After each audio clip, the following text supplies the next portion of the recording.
Okay, welcome to the channel. We've got our very first battle report here on a abandoned refinery. Forces of the ultramarines, the Smurfs themselves, will be tackling the minotaurs with a little help from the Sons of the Labyrinth at the back there, the Knight Regiment that has come along to give a bit of assistance on getting rid of the blue guys. We'll be playing with our friend, Si. Hello. Yeah, he is hairy, he is large, he is scary. And we'll go through the battle lists with you right now. Okay, starting off, we have our battalion detachments, including Hecaton Achios and Osterian Moloch as our main HQs for these guys. We have a squad of standard tactical marines who have come along to see what the big guys can do. They include a plasma gun and a sergeant with a grav pistol and chain sword. And then we have two squads of intercessors at the back with auto bolt rifles, one squad of 5, one squad of 6. Nothing special about those. Oh, an auxiliary grenade launcher in each squad as well. Then moving on to our heavy detachment, or yeah, it is elite detachment, sorry. We have a Sakaran, and it is heavy. Elites. I'm getting mixed up already. Right, we have a Sakaran Annihilator, Plasma Annihilator, and a Primaris Apothecary. The Sakaran is running with the Plasma Annihilator cannons, 2 heavy bolters, and a heavy bolter in the centre. We also have a Company Ancient. Next, we have our Leviathan with Storm Cannon and Grav Flux Bombard. Then in our heavies, we have squad of 10 Hellblasters with Assault Hellblasters. And finally, a Repulsor with all the DACA you can name and a bit more on top of that as well. Stupid amounts of firepower for one transport, which is supposedly actually just a battle taxi, not a tank. And over here we have our knightly household. We have the grandfather at the back, who has been through a few battles in the middle of repairs, but has still come out to fight the battle alongside his Spartan allies. And that is the Knight Porphyrion, with the twin cannons, 2 autocannons, and this Ion Storm Spear array. We have Parmenion over here, our Knight Crusader. He is armed with Storm Spear, with the thermal cannon, the Avenger Gatling cannon, but he's taking it as the Endless Fury, just to give him a little bit more of a thump. We have our Sorcerer Cersei. She's coming along to give a hand, and she's part of the Exalted Court with the big claw, the grab array, and the basically Gatling las cannon. But she's also taken Blessed by the Sacristans, which means every natural roll of a 6 on that will give us an additional mortal wound. So hopefully we can take down the blue guys a little quicker, especially Calgar, who's sitting over there after telling his daddy to bugger off because he doesn't need him. And finally we have the Page. He's just coming along to see what the big guys can do with our Armature Warglaive, with Storm Spear Rocket Pod, Thermal Cannon and Chain Glaive as well. So that's the forces, just under 4,000 points of Minotaurs and Knight allies. So 6 command points will be given for the Knights, but that will be down to 4 because we've already spent 2 on Heirlooms of the Household and an Exalted Court. And then of course 5 for our battalion, giving us a grand total of 12 for the game. Now we'll go over and show you what the Smurfs can do. I'll let Si take you through it, and hopefully we don't bugger it up as we go. Go. Okay, HQs. I have, in my battalion, there's a captain in Gravis armour, WYSIWYG, Bolt Stone, Mastercrafted Bolt Sword. Manius Calgar in Armour of Heracles, and a Primaris Lieutenant. He's the maniac, stood just behind Calgar with the power axe. He's not got a power axe in game, he's just a standard lieutenant. They are backed up by 3 squads of 5 intercessors with auto bolt rifle, 1 auxiliary grenade launcher, and 1 squad of intercessors with stalker bolt rifles. As elites, I have 3 aggressor squads, a 3-man squad with sergeant, auto bolt storm gauntlets and frag storm grenade launchers, and 2 squads of aggressors with sergeant and flamestorm gauntlets. Then there are 2 6-man squads of inceptors, and that is the battalion detachment.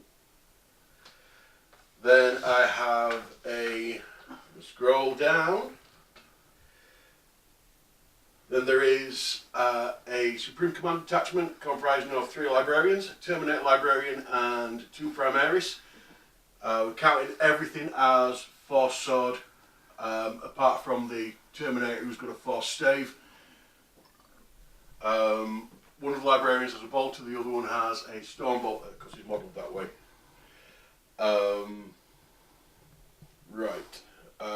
Then we have a Vanguard detachment consisting of a captain in Terminator armour with Storm Shield and Thunderhammer, a squad of Terminators comprised of 3 Storm Shield and Thunderhammer and 2 Lightning Claws, and 2 3-man squads of Centurion Assault Marines. They are backed up by a single Land Raider Crusader and a Leviathan Dreadnought with Grav Bombard and Siege Drill. Then I have the 2 Knights to make up points. There is a Knight Paladin with Heavy Stubber Reaper Chain Sword and Rapid Fire Battle Cannon, and a second which is a Knight Gallant with Reaper Chain Sword and Thunderstrike Gauntlet. Okay, not sure if he's forgotten about his Hellblasters. I have forgotten about my Hellblasters. Yep, he has forgotten his Hellblasters. There are 2 squads of Assault Hellblasters in the battalion as well. Okay, not a problem. And that's a total of how many command points for you, my friend? A total of 13 command points. That's including the bonuses for having... That's including the bonuses for Manius. Yes, I thought so. Okay, we'll get back when we've decided which mission we're going to be playing. We're going to be playing a mission out of the new chapter approved book. And we'll get back at the beginning of turn 1 for you. Okay, see you soon. We'll try this again with the microphone switched on. Right, we're going to be playing Decapitation Strike from the new chapter approved missions. 3 objective cards at the beginning of every turn. Up to a maximum of 6. When you lose a character, you lose one of your tactical objectives at random. If you lose your warlord, you lose D3 tactical objectives at random, and winner is the one with the most at the end. No tabling possible for this because basically it's a battle to the death and beyond today. Right, so before we began, we got rid of some of our objective cards. First of all, for myself, Master the Warp. I have no psychers, so that is going to be absolutely useless for me. Scour the Skies. Due to the fact that my opponent has very few things that can fly apart from his Inceptors, might as well get rid of that now. Psychological Warfare, because as we know, they know no fear, even though they do run away sometimes. And Domination, because I don't have enough units to get everything on the table. Sai has got these. What have you got, my friend? I've got Psychological Warfare, because there's no psychers on the other side. Witch Hunter for that reason. Yeah. Psychological Warfare, because Space Marines don't really fail checks. And Death from Above, just because. Okay. just because there's always a valid reason for the ultramarines. So, going through deployment. The ultramarines set up first, anticipating the march of the minotaurs, who are possibly heretical, but nobody knows for sure. Coming to take this refinery for themselves. And we have set up on this flank, we have the centurions, very slow moving, so hiding behind the building. Not exactly sure why, but we will find out as we go through it. Behind the building itself, one of the squads of aggressors has hidden along with Calgar, which I've been told is a strategical decision to hide and not be seen. Squad of sacrificial intercessors on top of the building. The proud and ancient Leviathan out front, leading a squad of intercessors and showing them how it should actually be done. Along with the psychotic lieutenant and his very concerned captain. I have seen this guy in battle before, and he is certifiably psychotic. Another the set of 10 hell blasters behind them, right next to the very explosive knight. So that is a prime target that, if it goes down while standing next to anything, may actually win some points for me. Next we have our psychers. 2 of them decided to come out to play and stand front and centre just to make themselves a nice big bullseye. Don't know what we're going to be doing with them yet. Haven't found out what psychic powers we're going to be going up against. We'll find that out as we go along. We have the Gallant ready to do his crazy running up the battlefield, because he has seen what is coming and has decided it will be a good idea if he's right at the front, taking the brunt of the damage. Again, sometimes the ultramarines and their allies are not the cleverest. We have a Land Raider who has parked himself there. Is there anything in your Land Raider? Yes. What have we got in our Land Raider? 3 centurions. 3 centurions parked in Land Raider. Right, they're ready to go up and grind and slash it whatever they can. We have another squad of intercessors standing on top of a building because they want to see where death is coming from. And 2 squads of aggressors with their flamethrowers. Again, not the fastest thing in the world. Hiding behind a tape measure. So. Yeah, they're hiding behind a tape measure. But they're not the fastest things in the world, and they're very short range. So this is going to be interesting to see how he gets these into a position before they get mullered. What have you got in reserve then, my friend? I have this little pile. I have a very tidy pile. A very tidy pile. This dude, who is a librarian in Terminator armour, with a thing. With a force spear. Yeah, force spear. I have this guy, who is a Terminator captain with a Thunder Armor and Storm Shield. Right. There are 2 squads of 6 of these guys. Okay, armed with standard bolters, I take it? Yeah, standard. They're just standard Inceptors. And a squad of these guys with 2 Lightning Claws and 3 Storm Shield and Thunder Armor. Okay, so they're coming in from Deep Strike as the game goes on. Yeah. Obviously not until turn 2, so we don't have to worry about them too much. Facing them on the opposite side of the table is the grandfather himself, the Knight Porphyrian, with a perfect line and fire corridors straight down the table, especially at his knights and at Leviathan, which can be quite nasty if it gets in close. The page standing next to his feet, watching for anybody coming in to try and hack at his ankles, as has happened so many times before. The Dacomobile, as it will be referred to for the rest of the game, are a repulsor grav tank containing 10 hell blasters, ready to go up and lay down flaming death wherever it can. Repulsive grav tank. Yes, it's a repulsive grav tank. The knight facing off against its 2 brethren across the table. Not sure whether they have fallen, but he is going to make sure they fall by the end of the game.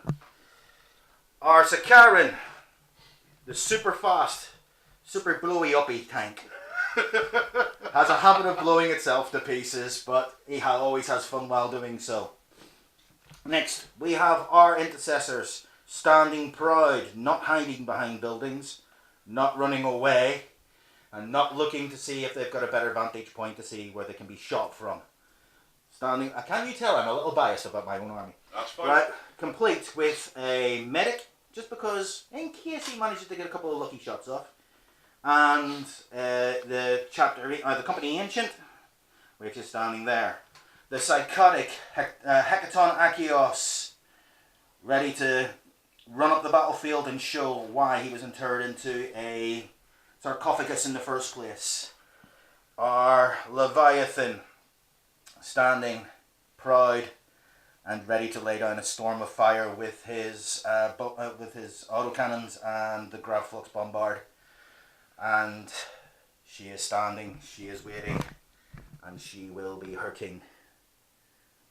Our Knight Styrax, looking across, ready to usher people to the afterlife. We'll come back after movement for turn 1, and we will see exactly what the Ultramarines do. Unless, of course, I can seize initiative. With these new rules, the Ultramarines will be going first because they set up first. And on a 5, it's close, but it's not enough. It will be Ultramarines turn 1. Okay, we're back, and the tide of blue has moved its way up. They're heading towards the sea of red on the other side. Standing firm, standing proud against the tyrannical Ultramarines. The Centurions have just shuffled along, as I expected they would, due to the fact that their commander had completely forgot they can't advance. Pretty much everything else advanced, screaming like the madmen they are, charging up the battlefield, except for the one knight with the rapid fire battle cannon, who trundled forward, carefully selecting his targets. Even our Land Raider has gone up the table full throttle. They really, really want the peace of these potentially heretical Marines. And going in now to the psychic phase, it's been very hard to decide psychic phase, but it's already done. No psychic powers used. No psychic phase. The psychic phase is done, over, and complete, mostly through lack of inches. That's what he says to everyone. Anyway, before we get demonetized, even though we're not a monetized channel, let's get on with the shooting. So, where are we going to start then? What we're going to start is with a rapid fire battle cannon. That's pretty much the only thing. It's the only thing I can shoot. So I am going to shoot the thing. Yes. Yep. And who's he going to be shooting at? I'm going to pour some shots into the Porphyrion. So you're going after Grandfather. I'm going after Grandfather. Right. Big red in the corner. Grandfather will be rotating ion shields. Because thanks to the fact that GW have not errated it yet, rotating ion shields in a Porphyrion is only 1 point. Arr! Bringing me down to 11. So, the Porphyrion braces himself against the onslaught. Grandfather digging his heels in. Digging his heels in. Right, I need some of these. You need your dice. Oh, a handful of these little blue things. Little blue Eldar doings. See, I told you. Definitely heretical Ultramarines dealing with the foul Xenos. Heretical Ultramarines dealing with foul Xenos scum. Right, so... Right. Okay, so we've got a rapid fire battle cannon. Okay. Heavy 2d6. How many shots are we getting in this one? It helps if I don't throw the dice on the floor. 6 shots. If I can get it without the camera, without the light shining in it. 6 it is. So that's 6 dice. Okay. Hitting on, but since you're super heavy, no penalty for moving. So hitting on 3s. Hitting on 3s. Not close enough to anybody for any rerolls. So only 3 hits so far.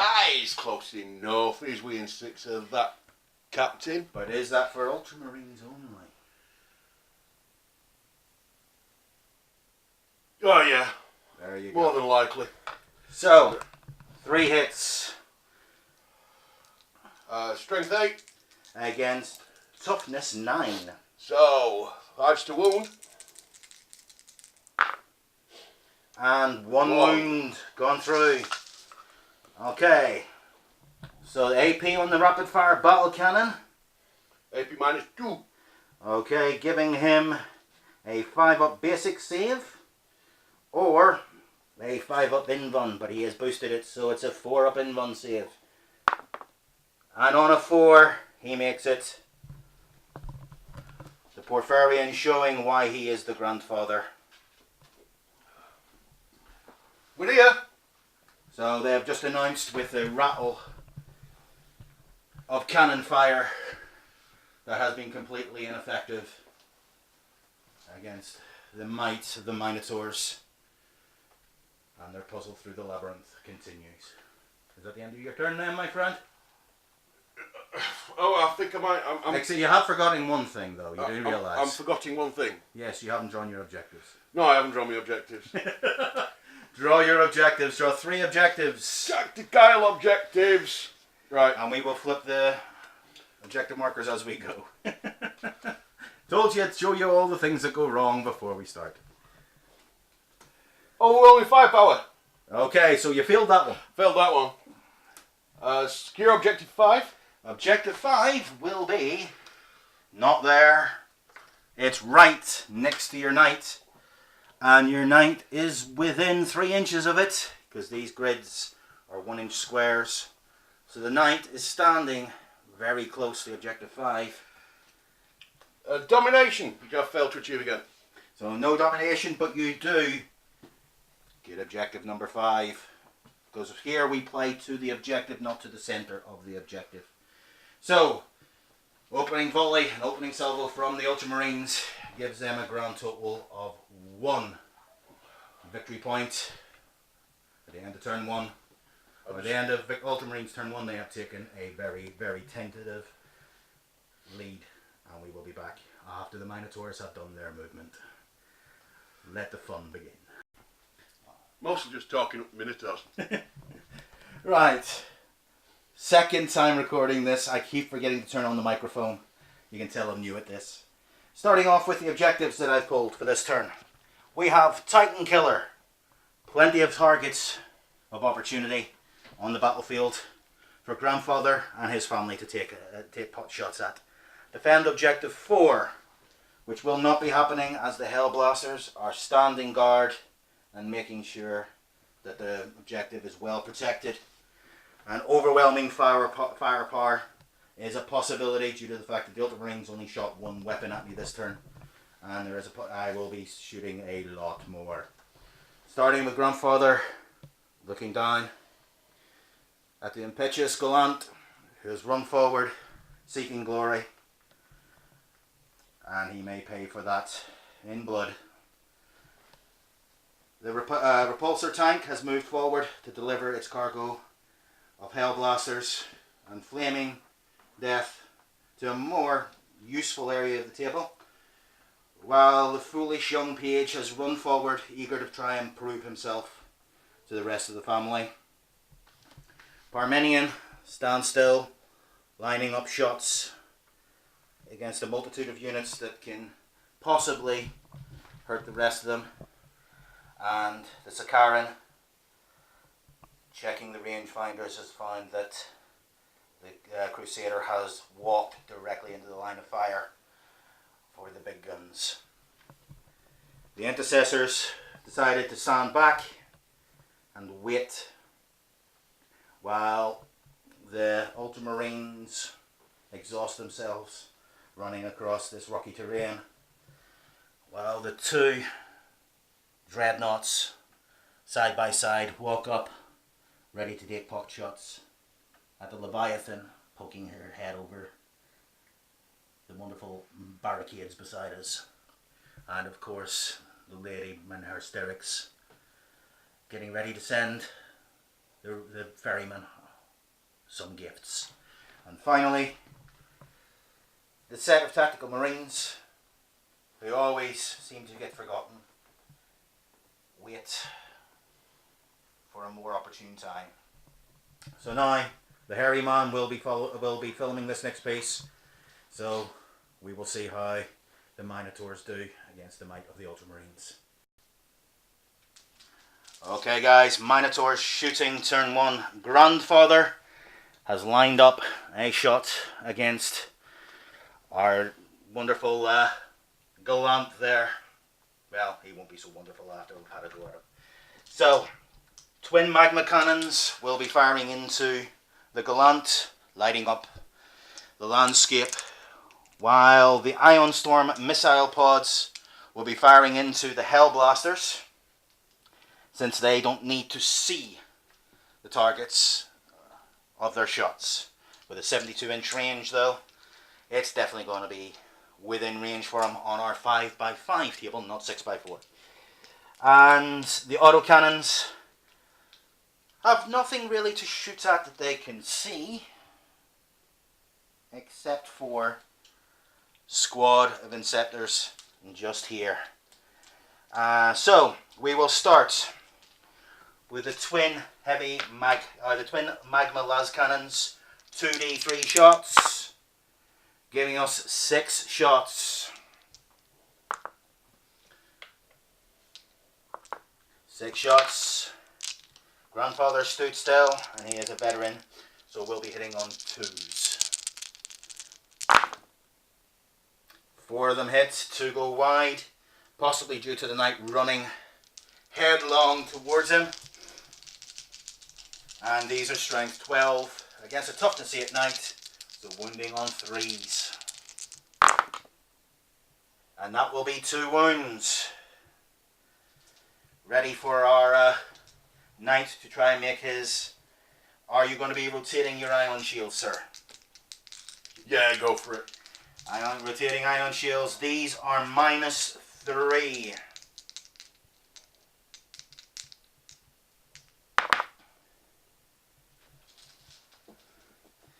With a standard 3-up save, rotating your ion shield turns you to a 4-up invulnerable.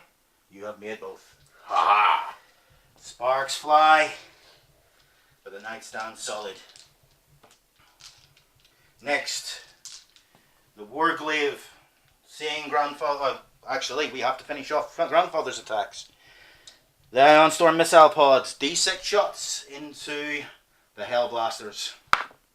Only 1 shot going forward. Hitting on 2s and hits on a 3. Wounding on 3s at a strength 5. Wounds on a 6. Standard -1 for your save. 4 up. And he makes it. The autocannon. 2 autocannons firing into the intercessors, hitting on 2s. All hit. Wounding on 2s because they're strength 7. Oh, sorry, wounding on 3s, strength 7. 3 at -1. 3 4-ups. Come on. Failing 2 dissolve into red mist as it's 2 wounds apiece. This squad? Yes, that's the squad. See you later, guys. So, the first blood has been drawn. The Minotaurs teaching the Ultramarines that running headlong into a firestorm is potentially foolish. Going on to our page, the Warglaive. Again, is going to shoot into the Crusader. He will be firing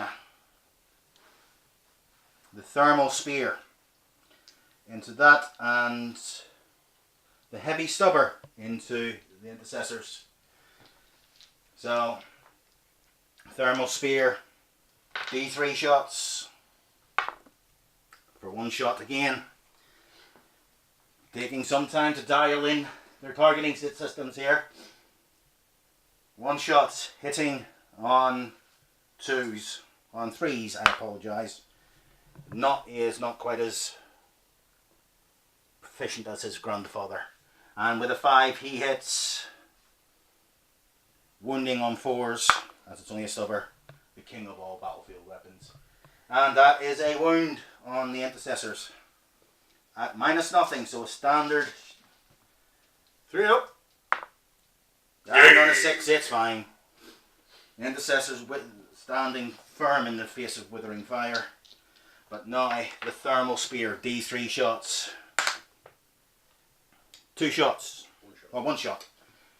Hitting on 3. Hits on a 3.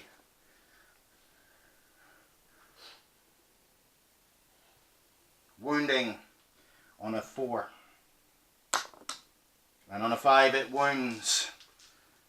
That is minus 4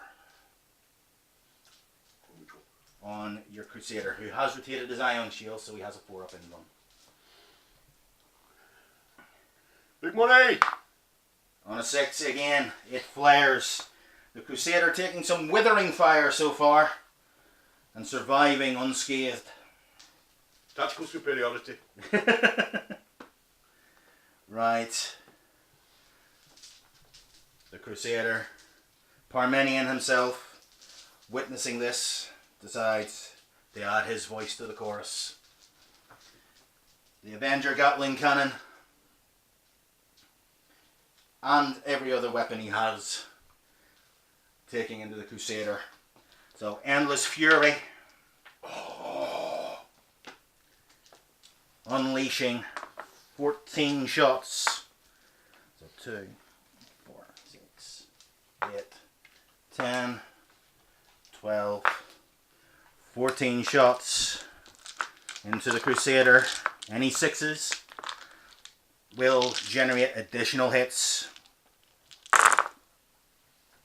Hitting on 3s and not doing very well. Parmenion only hitting with 5 of his shots.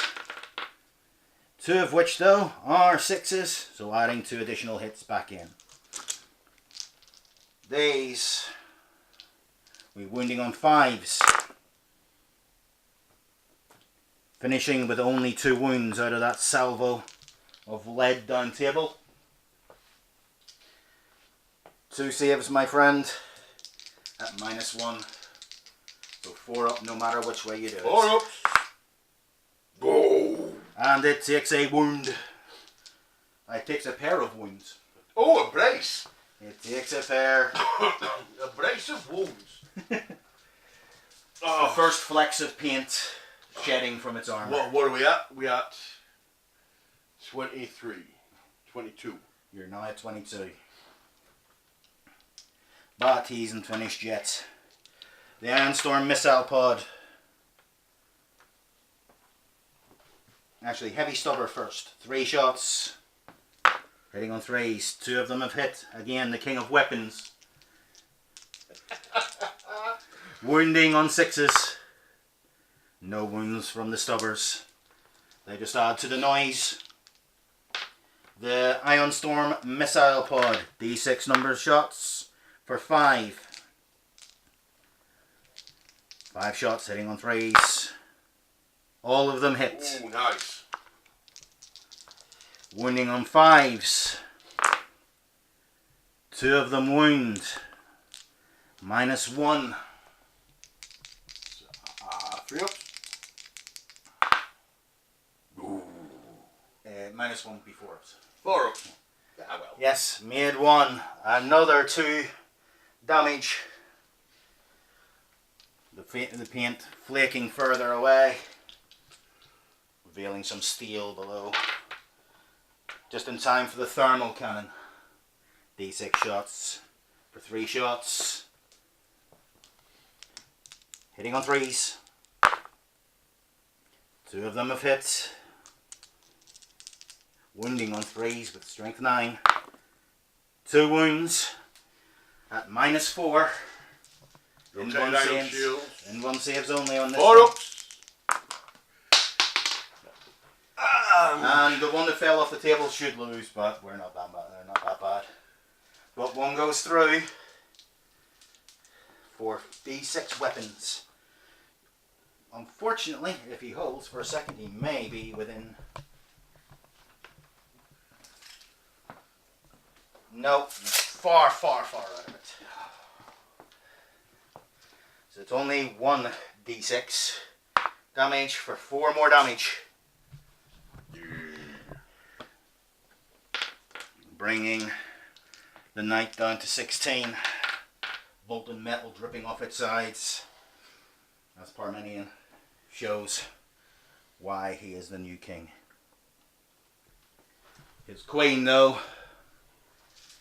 will be shooting into the other knight, who cannot be protected by the ion shield.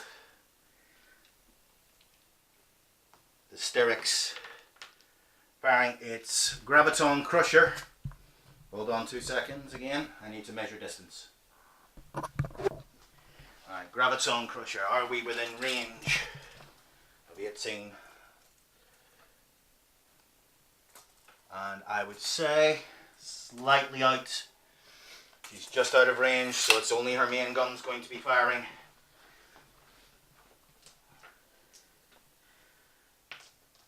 Volkite Charleville. 5 shots, blessed by the sacristans themselves. Hitting on 3s. Any 6s as an additional mortal wound. Additional mortal wound and hits with all 5 shots. Oh, sorry, she hasn't got the mortal wound yet. It's on a wound roll of 6. Wounding on 4s. Strength 8. 2 mortal wounds. And 3 additional. So the 2 mortal wounds go through. These are at -3. So 3 saves at 6 up. Saves 1. So it's already suffered 2 mortal wounds. And d6 each for these.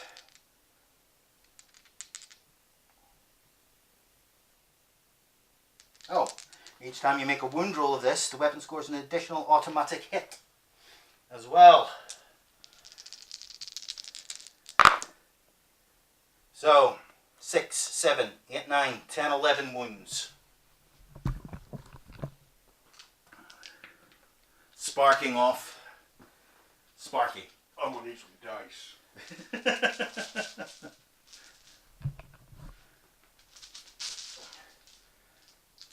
11 wounds off the impudent one who fired his battle cannon at us, announcing his presence, and now he wishes he'd stayed quiet. Next. Only D20 in the world without a 13 on it. The magic D20s that keep hiding their numbers.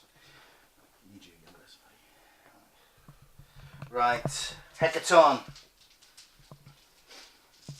The ancient relic, the psychotic dreadnought himself, Mr. Achios, firing his plasma cannon if he's within range of 36.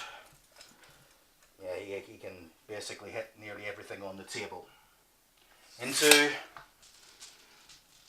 the damaged knight at 36 inches. Yeah. Yeah. Right. Firing the heavy plasma cannon, and he, being the psychotic dreadnought that he is, will be firing it supercharged. D3 shots for 2 shots. It is a heavy weapon. He does not have blessed by the machine spirit, so he will be hitting on 3s. Ballistic skill 2 plus 1 for his movement. Hitting on 3s. I will spend a command point to reroll one of those. And still gets a 1. The wonderful fate points. 1 hit. Wounding on a 4. Strength 8. It's a 2. The knight shields hold up for it. Leaving who will be next. The Sakaran Omega.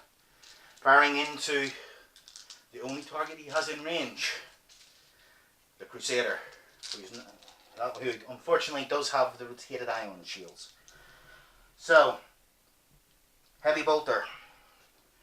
Plus 2 additional heavy bolters from his sponsons. So that's 9 shots. He did not move. Hitting on 3s. All but 1 hit.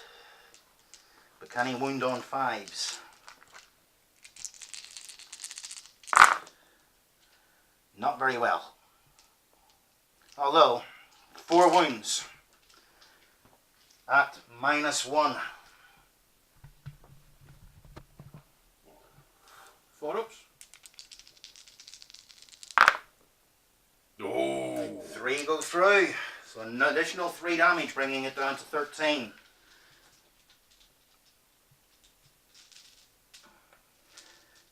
And then firing with the sustained burn from its plasma array. 3 shots. 3 hits. Wounding on 3s. Any 6 is an additional mortal wound. As it's strength 9. An additional mortal wound and 1 save to make, sir. 4 up. It is going to be on your... You saved on your invuln, but you still take the mortal wound. Bringing the knight down to 12.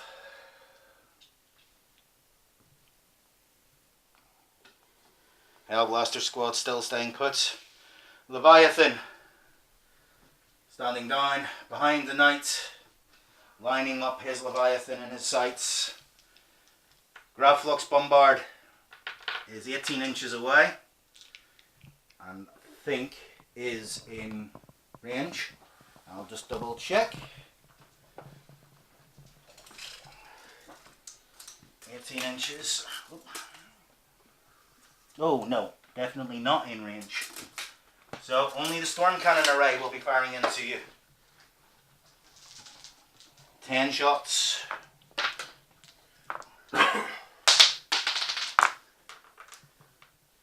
Helps if we can keep any dice in hand. 10 shots hitting on 3s as he moved, and it is a heavy weapon.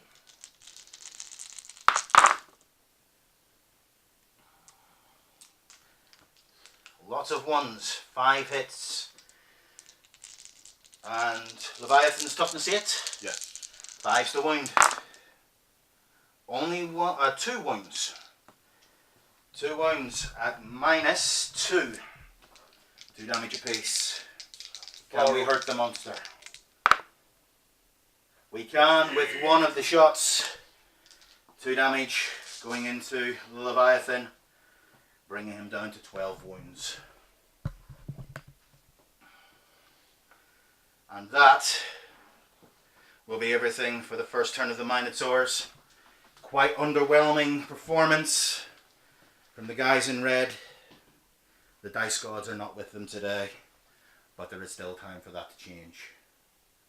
Back with you soon after Ultramarines movement turn 2.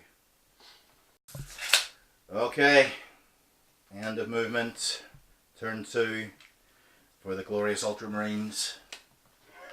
I'm calling them that with great enjoyment. Yeah, that's not exactly the word I would use for it, but anyway, the Crusaders continue their long and slow, very slow trips up the table, accompanied by the aggressors who are chortling slightly to themselves at the big fat guys behind.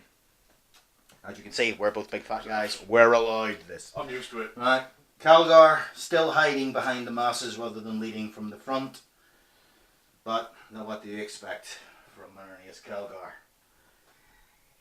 2 sets of intercessors have advanced forward, along with the loony lieutenant and the Leviathan, who's still shaking himself after the withering fire that did nothing.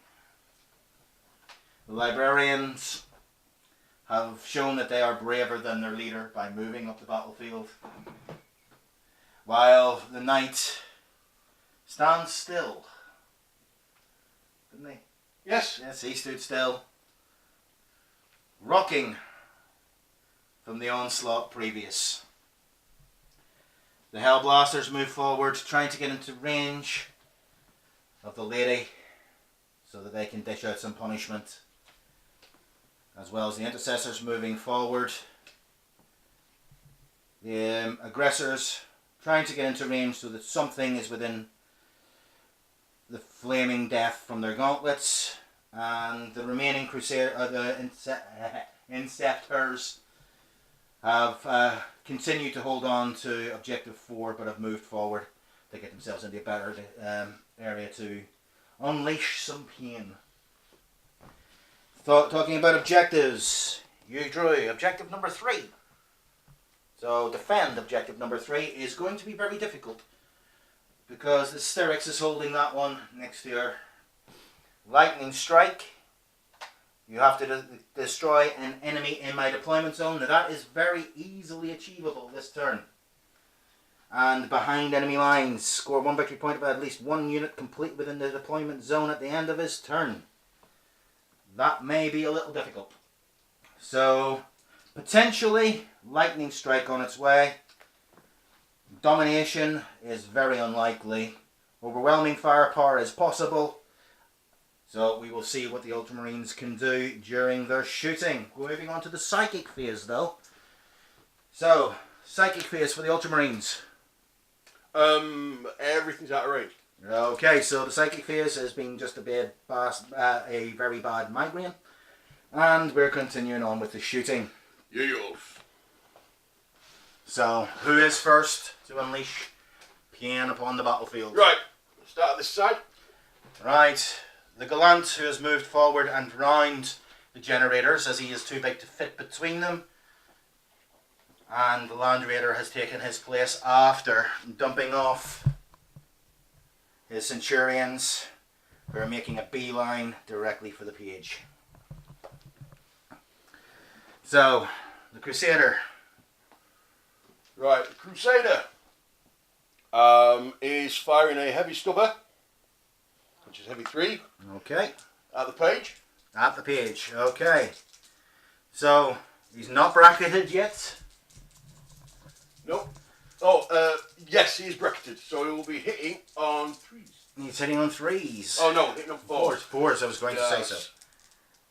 Right, so 3 shots into the page, hitting on 4s. Oh. And missing with the full volley. Very bad dice. Or is it just bad shooting? Oh, a little bit of both. I'll agree with the dice bit after the Minotaurs. A little bit of both. Okay, so he has no further fire. He has no further fire. Moving on to... I'm measuring up the Land Raider. Okay, the Land Raider. And it's many DACA bullets. There's many DACA bullets. Again into the page. Targeting the poor youngster. Just trying to make his way in the world. And this is why the Ultramarines are an evil chapter.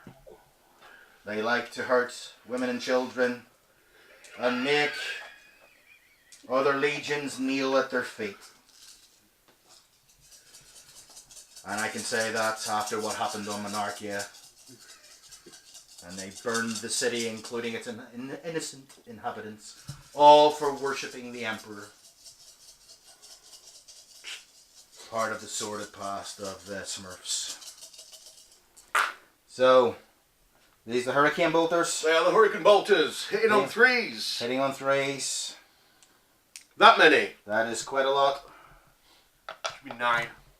9 shots. 2, 3, 4, 5, 6, 7, 8, 9. I can count. It's better than most of them can. Wounding on lots. 5s. I would say so, yes, with the armature having a toughness of 7. That looks like a Minotaur's dice roll. Wounding with 2 of them. Armature has a save of 3+. Hurricane Bolters have no AP. And saves both on 4s. The page weathers the fire from 2 of the heaviest units on the table for him. Oh, you done good, kid. And this is the assault cannon. Yeah, twin assault cannon. 12 shots. Hitting on 3s. That's a few this time.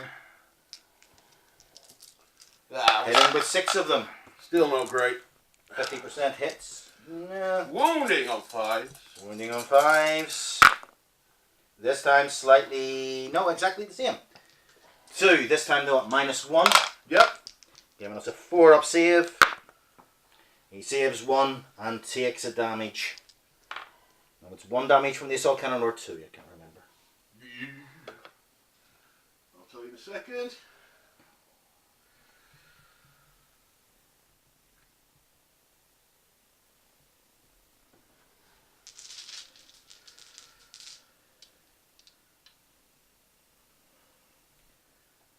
It's going to either be down to 11 or down to 10, depending on what. 1 damage.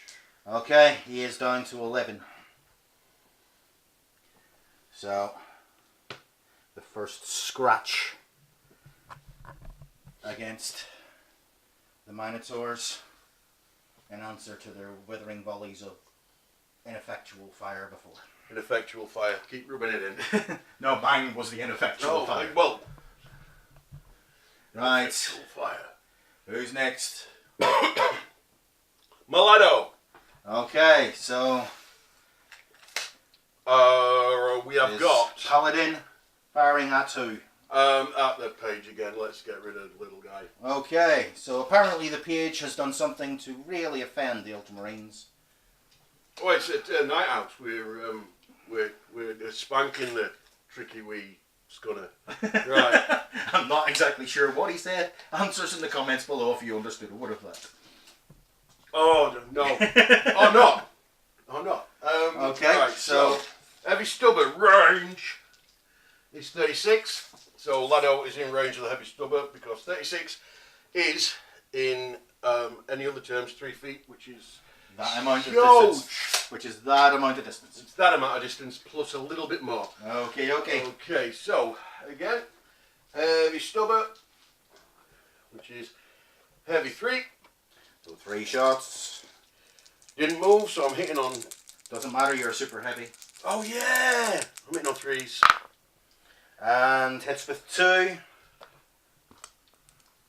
And I'm wounding on. Toughness 7, strength 4.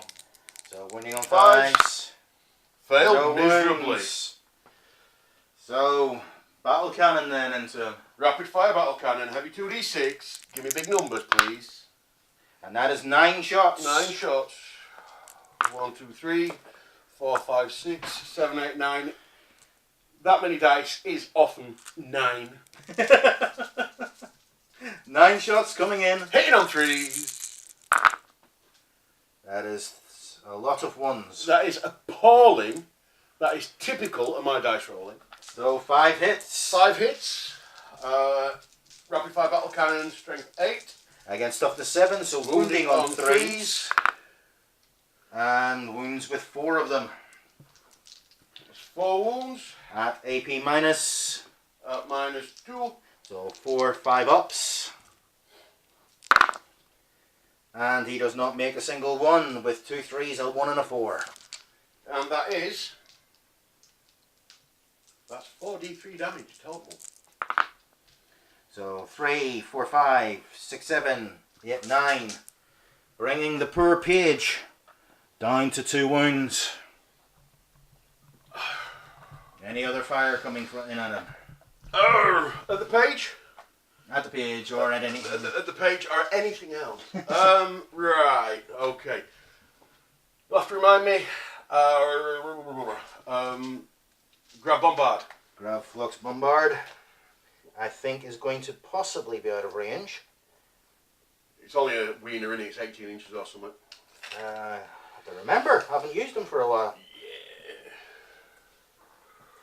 Relic Leviathan Dreadnought. Grab flux bombard, 18-inch range. Back and hit the lady. So, again, showing just what kind of men the ultramarines associate with. He is going to hit the lady. This is psycho, alright. He's in a 80-ton walking thing. Yes. A little bit detached from reality. See, even their commander is drinking as he's gaming. Well, So, it's all he needs the caffeine. it's all about the fun, isn't it? Right. Okay. Grab Flux Bombard. Heavy D3 For one shot. Oh.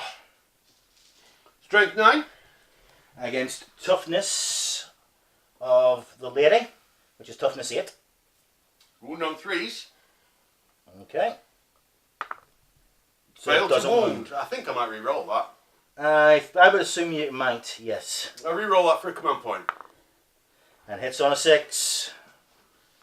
So,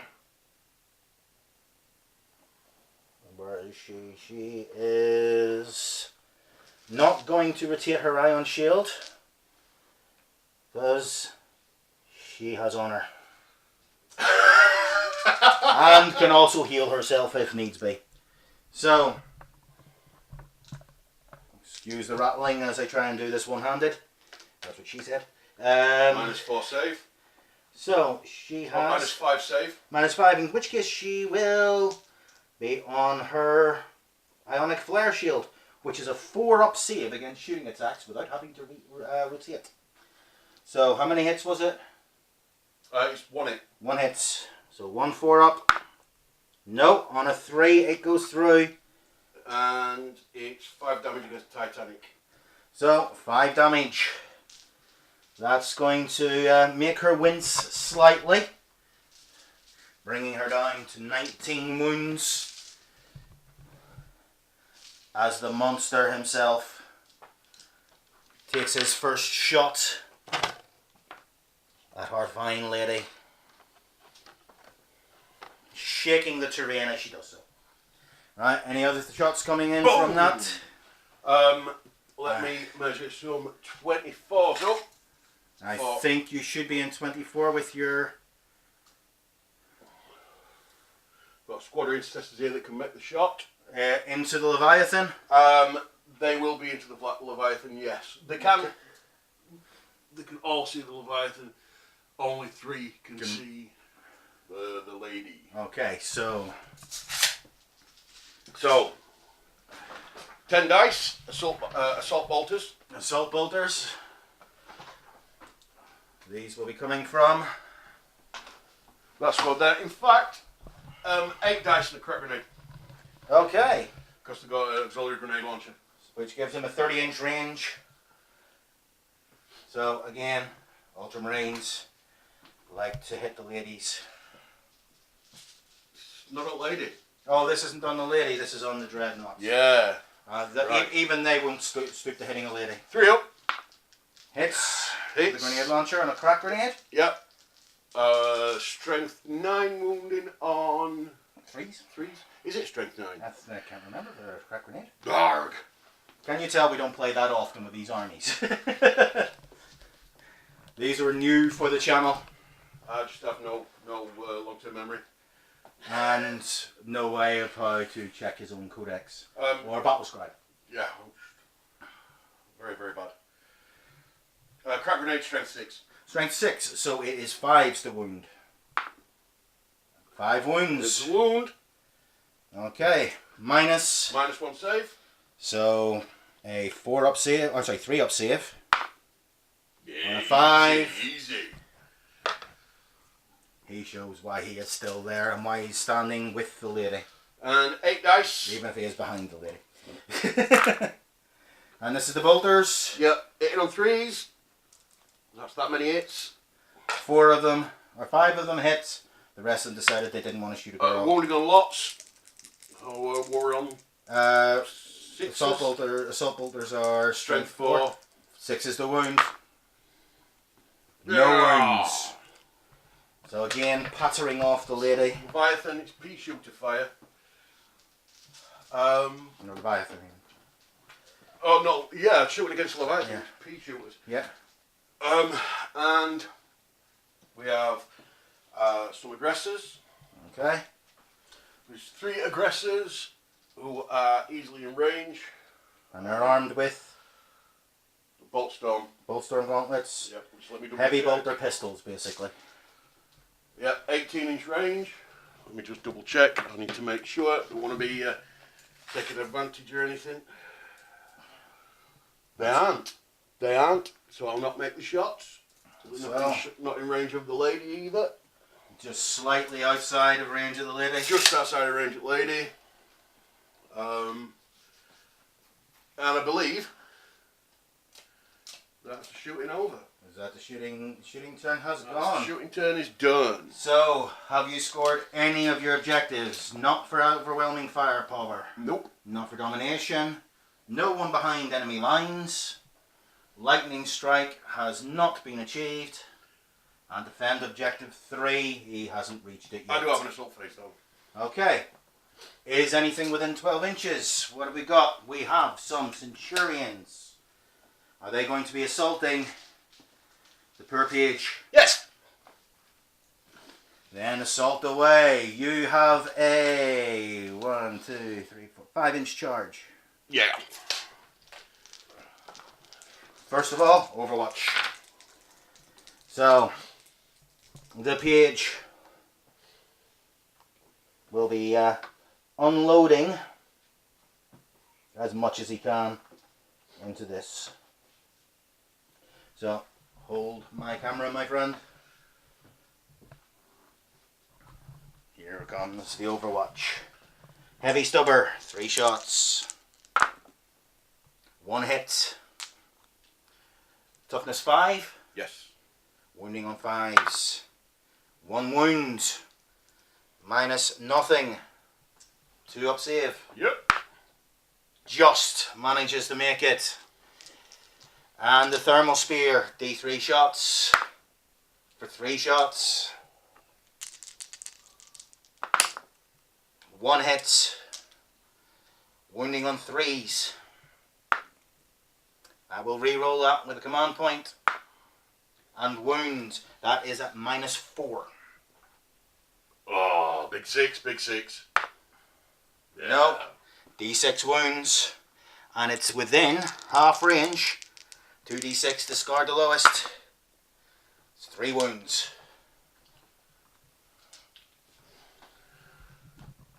So, the page takes it down.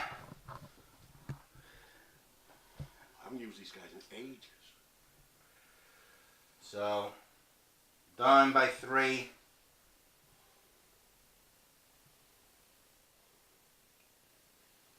I think they have 4 wounds each, is it? That's what I'm checking. Centurion Assault Squad. 3 wounds. 1 of them killed. So the page manages to slay one of his attackers as they charge into him. He's down to 2 wounds, so it is very doubtful he will survive this combat if they make it in. Needing a 5-inch charge. And they are in with a 9. The page stands firm, knowing what is to come. 4 ups, mortal wound. Okay.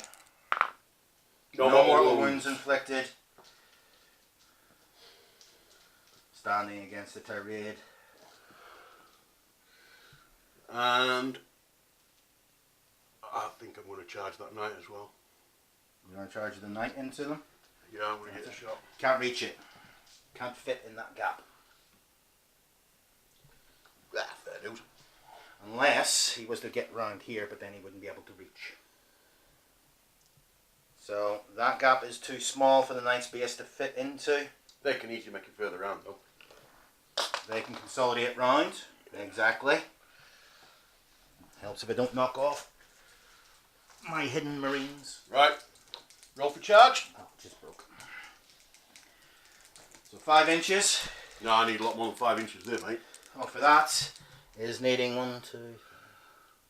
9 inches. 9 inches. Here we are. On Yeah, a failed 4, miserably. he fails. Now, we usually have a house rule here where they would move anyway, the distance that they were rolled, since they had no idea that they were going to lose beforehand. But we don't do that here. In addition to that, I could command point reroll. You could, but I think I will. Okay. Still fields on a 6. Oh well, So always worth a go. That's you down another command point. Yep. Which brings you down to how many left? 11. And I'm down to 10. Okay. Sorry for the picture of the ceiling there. Right. Back to the ongoing. Any other assaults? Nobody else is in range. Nobody else is in range. 5 attacks. Is that 5? And that's 5 attacks each. No, that's 2 attacks for squad A, 3 attacks for sergeant. Okay. Hitting on 3s. Indeed. If he survives this, he may end up being transferred into an engine of his own. So, the Centurions piling the fire onto the page. Okay, 5 attacks hitting on 3s. And that is 4 hits. Strength 10, so Wounding on 3s. And that is 3 wounds. At -4. 3 damage each. Which will kill our Warglaive. Now, the Warglaive may possibly use a stratagem. Hold the camera, my friend, while I remember what my stratagems are. Where is my codex? Codex. Alright, so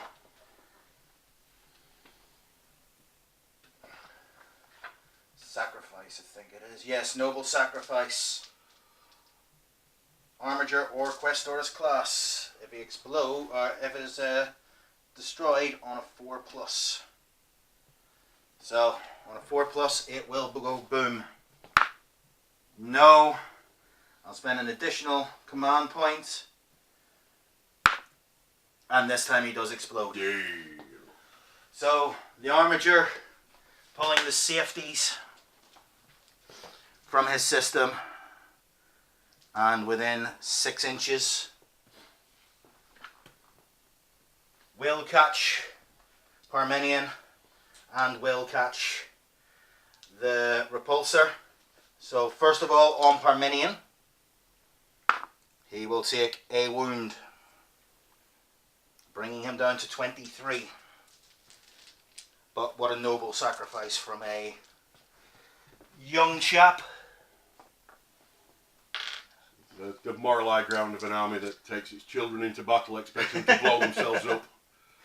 No, that was basically, that is honor from birth. The repulsor takes a wound as well. I'll sort that wounds out left in a minute. But now, just your 2. That is a single squad, isn't it? Single squad. We'll take 3. So he takes one of them with him as he goes. Oh. And he has honoured the house. And the sergeant remains destroyer of knights. And even though it is the first blood, it was not in the first turn, so it is not first strike. So that will end the turn for the Ultramarines. The first kill on the battlefield. Not a character though, so not too bad for the Minotaurs, but each, yes, he gets to move up to 3 inches towards nearest enemy, stopping him more than an inch away. So he is coming towards the king, who is just royally annoyed. So Parmenion may have something to say about that. And that is how turn 2 for the Ultramarines ends. And we'll be back with turn 2 for the Minotaurs. Okay, we're back. And for this round we have drawn 3 additional objectives. We have a grudge to settle, which is quite apt after them taking out our page. So, unfortunately for me, my opponent has cowardly decided that Calgar is the target and it must be killed by a knight this turn. Hello! But Calgar, like the coward he is hiding behind his men at the other end of the field. I have defend objective 1, which I just have to remove the Centurion, who is very much in the crosshairs for my army at the moment after what they've just done to our page. And assail the foe. I have to kill at least one, or I have to succeed with at least one knightly charge, which I think should happen this turn. Oh, that's happening. Unless he dies before that time. Unless you die before that time. But for movement, grandfather stood still, gritting his teeth against the loss. Bravely sat inside an enormous chunk of armour with huge planetary defence cannons mounted onto the side of it, like the brave soul that he is. Indeed he is, and he has earned that position. Missionary. The tactical marines have moved themselves around from the back of the building, drawing a bead onto that Centurion, warming up the coils of the plasma gun. Parmenion is still looking down at that knight, and feet are twitching, ready to do the dance of death, possibly upon that Centurion. The Sakaran, keeping everything else in line with its throbbing cannons, as the intercessors move around, again drawing a line to that Centurion. They will not stand idly by while one of their allies is destroyed. The other intercessors stand waiting for a target that is worthy, while the lady, mopping her wounds, which we will go to in a second, keeps an eye on the knight with a battle cannon as the two dreadnoughts move forward. Hecaton itching for blood, and the Leviathan keeping the other Leviathan in its sights. Now at the beginning of each turn, the lady on a 5+ will be blessed by the Omnissiah and regenerate a wound, but that is not to be this turn on a 2. So shooting begins. Turn 2 for the Minotaurs, with grandfather taking a shot and readying it against the Crusader. Through the mass of metalwork, the Crusader will get a little cover, because even though these are wide open, it's only fair that they get some sort of cover from these. So grandfather lines up the shots with the twin magma cannons. The Iron Storm missile pod will be firing into the interceptors under the bridge, as he doesn't need to have line of sight to those. The autocannons will be going into the Centurion to answer for what he did to the PH.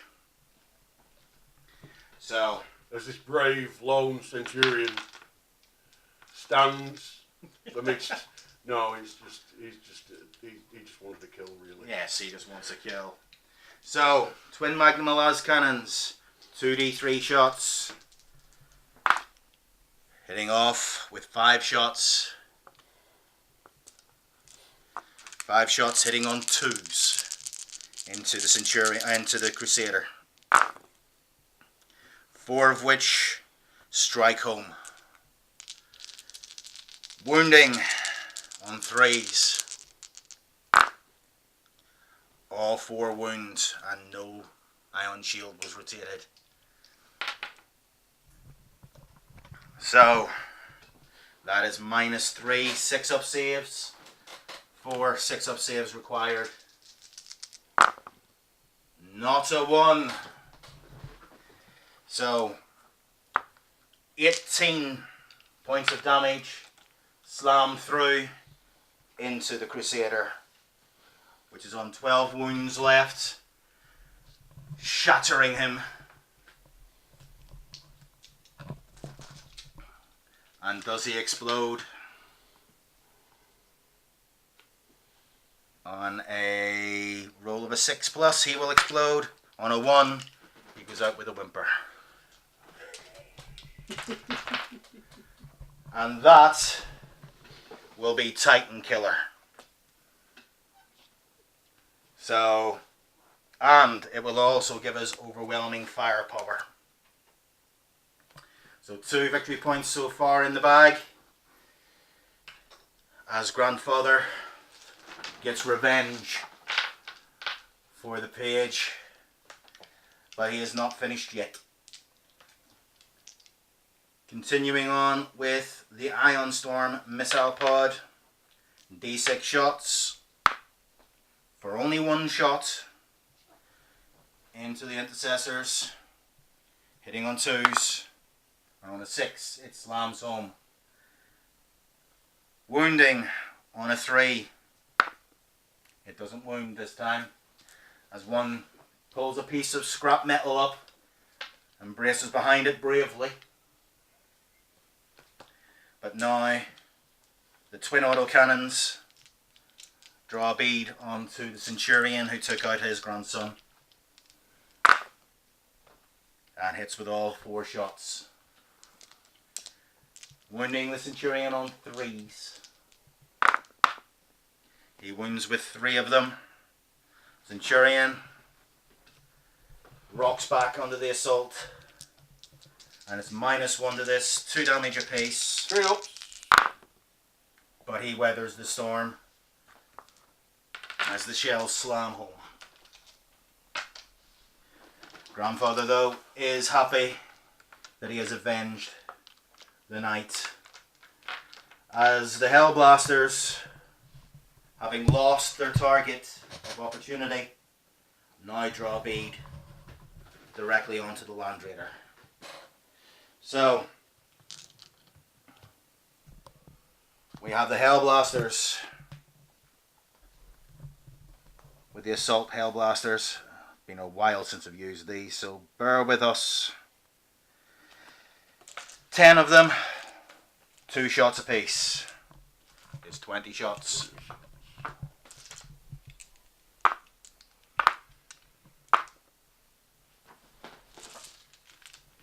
So 2, 4, 6, 8, 10,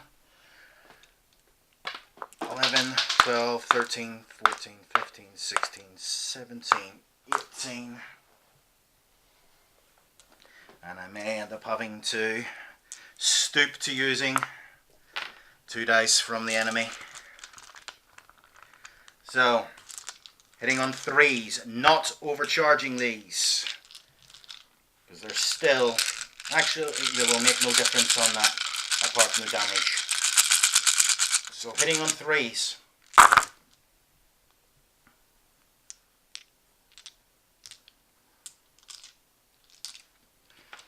Solid volley. 4, 8, 11 hits. Wounding on 5s, because it's strength 6 against toughness 8. And again, showing themselves in not too bad a form, with 4 hits at -4.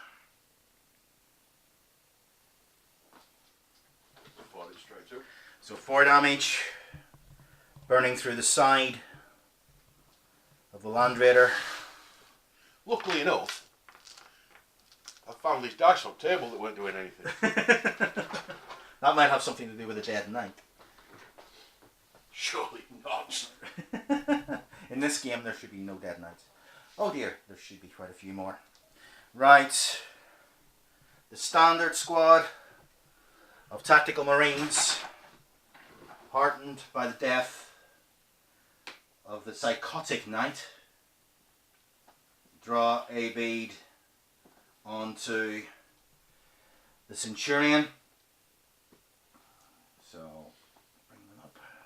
Tactical squad. We have a grav pistol from the sergeant, Hitting on 3s. And that's a 1. So that does not hit. Next. I forgot. No, I didn't forget to put the plasma gun in. Thought I forgot to put it in for a second. It is in rapid fire range. And he will overcharge. 2 shots hitting on 3s with a plasma gun. 2 hits. Wounding on 3s. 1 wound at -3. That's a 5 up. And on a 6, the Centurion weathers it. So far, man of the game for the Always. ultramarines. Always. Master Sergeant. Always man of the game. And the other marines in the unit firing their bolt guns. So 6 shots coming in from their standard bolters. No fancy weaponry for these. Original marines, and it shows. 3 hits. Wounding on 5s. 2 wounds. Good man. 2 wounds. 2 ups. And luckily makes both of them on 3s. Luckily. But beside him stand the older intercessors, 4 of which have a direct bead on him, but not in rapid fire range. So intercessors will be firing into him with their auto bolt rifles. As long as they're in range, yeah, that's within 2 feet. Yeah, easy. So 8 shots. Hitting on 3s. All but 3 hits. Wounding on 5s. 5s. Oh, better. 3 of them wounds. And these again. Saving on 2s. Saving on 2s. And he saves all of them. That Centurion is taking a mountain of fire. Next, the Omega pulls its weapons round to bear. Is the Land Raider within range of its main guns? If not, the Centurion is going to have a very bad day. So,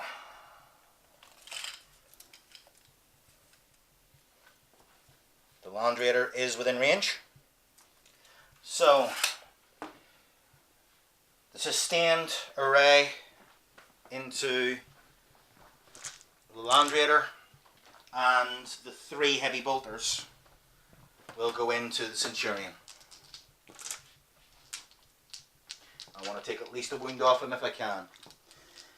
Although I could save myself a little bit of hassle by not shooting him and standing on him instead. Right, in which case, everything's going to go into the Land Raider. Very well. Okay, so 3 shots from the Omega plasma array, hitting on 3s. It has not moved. Oh, it will hurt itself if I don't re-roll this with a command point, which it still rolls to a 1, so he will be taking a mortal wound. I forgot this is Iron Hands, so I have a 5 up feel or a 6 up feel no pain anyway. So, except against vehicles. It doesn't work on vehicles. Right. Strength 9, toughness 8, wounding on 3s. 2 wounds on the Land Raider, -3. 6. 2 6-ups. 1 and a 2. That is 6 damage. So 6 damage on the Land Raider. Puts him down to 4. Brings him down to 4. And the Sakaran takes D3 mortal wounds as the energy feeds back into itself for 1. Bringing it down to 13 wounds.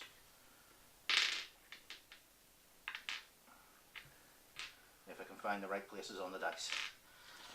Then 9 shots from the heavy bolters.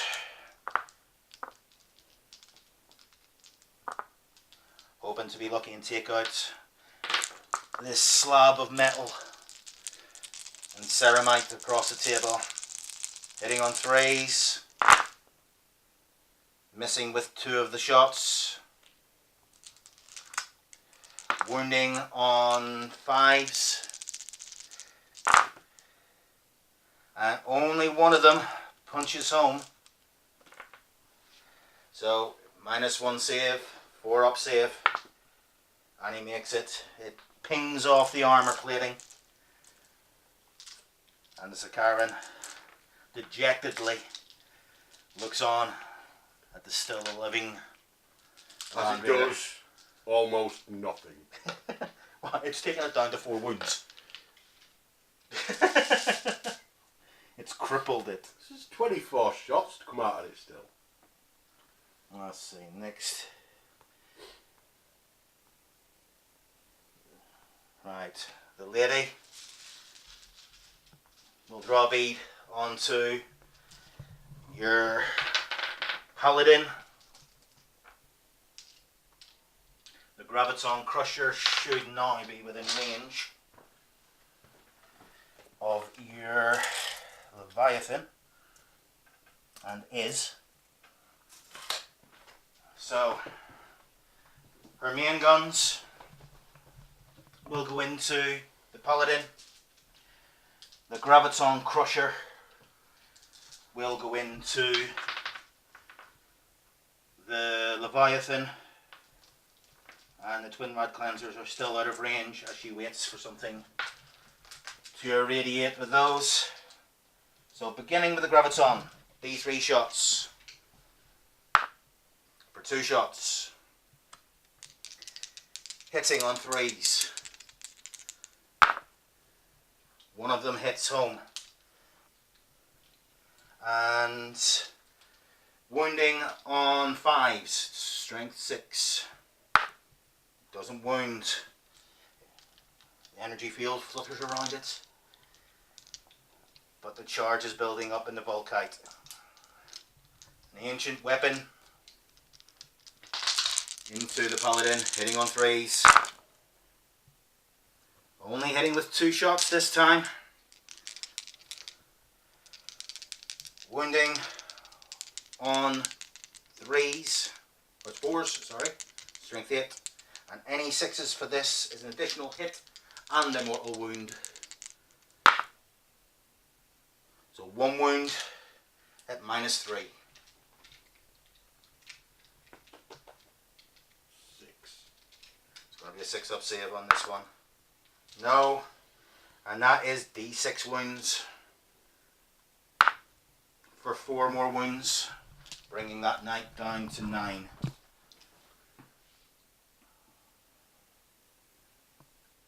No, that's a 6. Where are you, Mr. 9? There we go.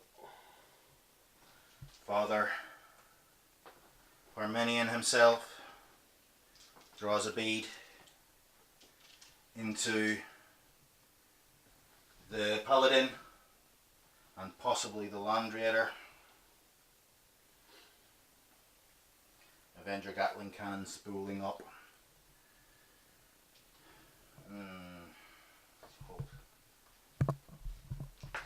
So, checking range to the interceptors, or inceptors, sorry.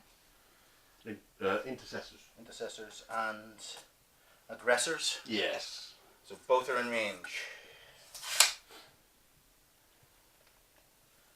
But then again, so is the Leviathan. Choices, choices. Leviathan. So, Avenger Gatling Cannon. The Relic Avenger. 16 or 14 shots. Hitting on 3s.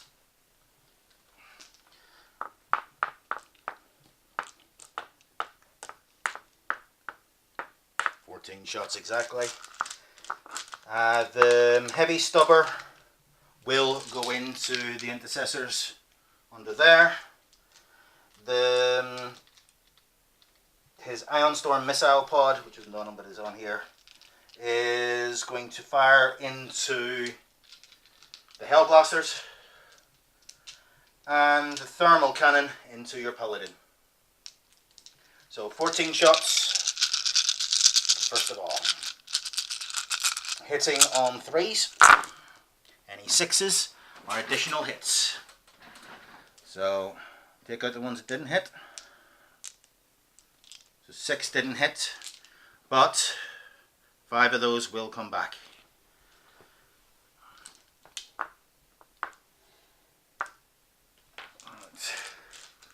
So this is the one into the Leviathan, and this is strength 6 against toughness 8, so 5 to wound.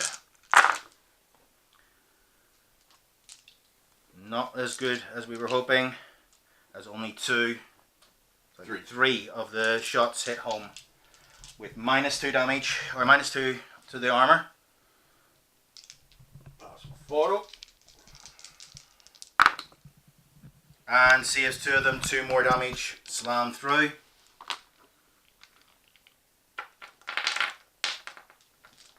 Bringing him down to 10 wounds left. Okay, the heavy stubber, 3 shots into the intercessors. 1 hits. Wounding on 4s. Wounds. Standard save, and you will get cover under there as you were within the 2 up. So a 2 up save just makes it. The cover saving them yet again. And the ion missile pod into the Hell Blasters for 2 shots.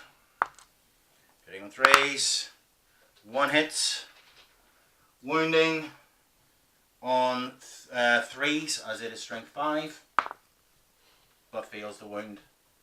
The intercessors are rather lucky today. Or the Hell Blasters, sorry. And finally, the thermal cannon, which is not within half range. So, D6 shots for 2 shots. Hitting on 3s. 1 hit. Wounding on 3s. Strength 9. Wounds on a 4. Saving at -4. No save. So that will be D6 damage. For only 1. But I will command point it.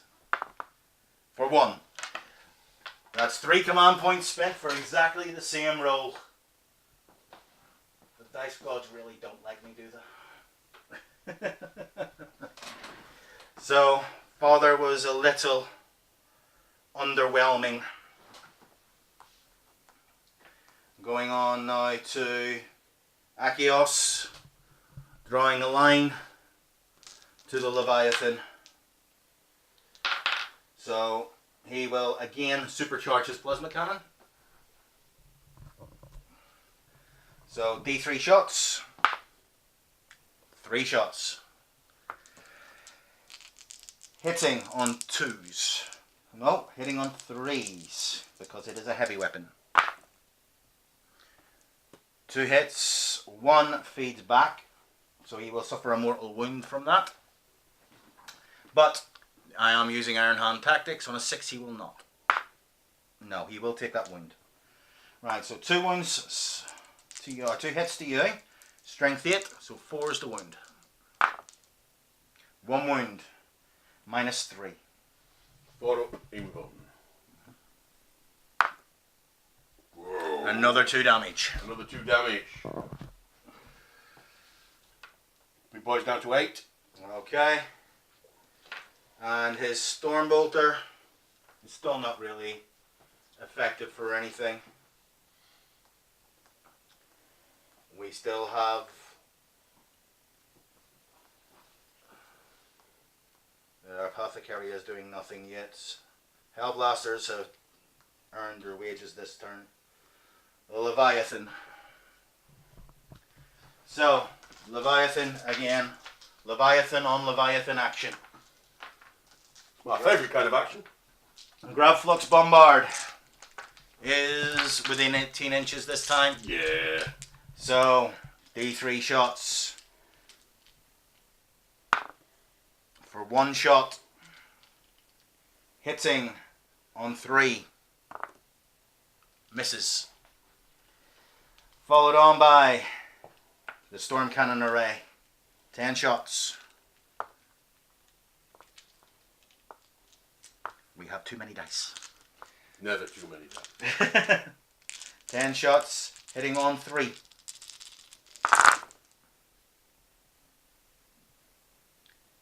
Hits with 7 of them. Wounding on 5s.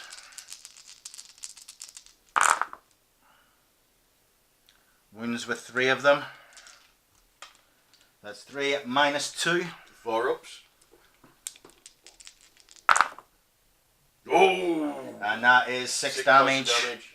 bringing him down to 2, 2. I believe. 2 it is. So the Leviathan is hurting. The Knights aren't yet. Well, the Knight is rather battered. But now it is turn of the Dakamobile,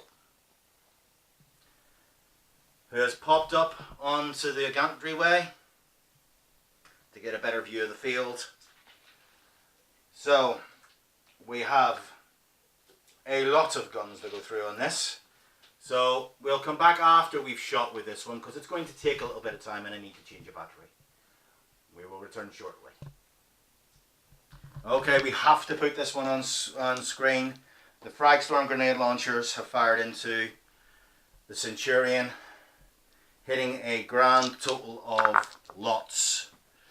10 times. So let's see what 10 frag grenades can do. Wounding on 5s. Ooh.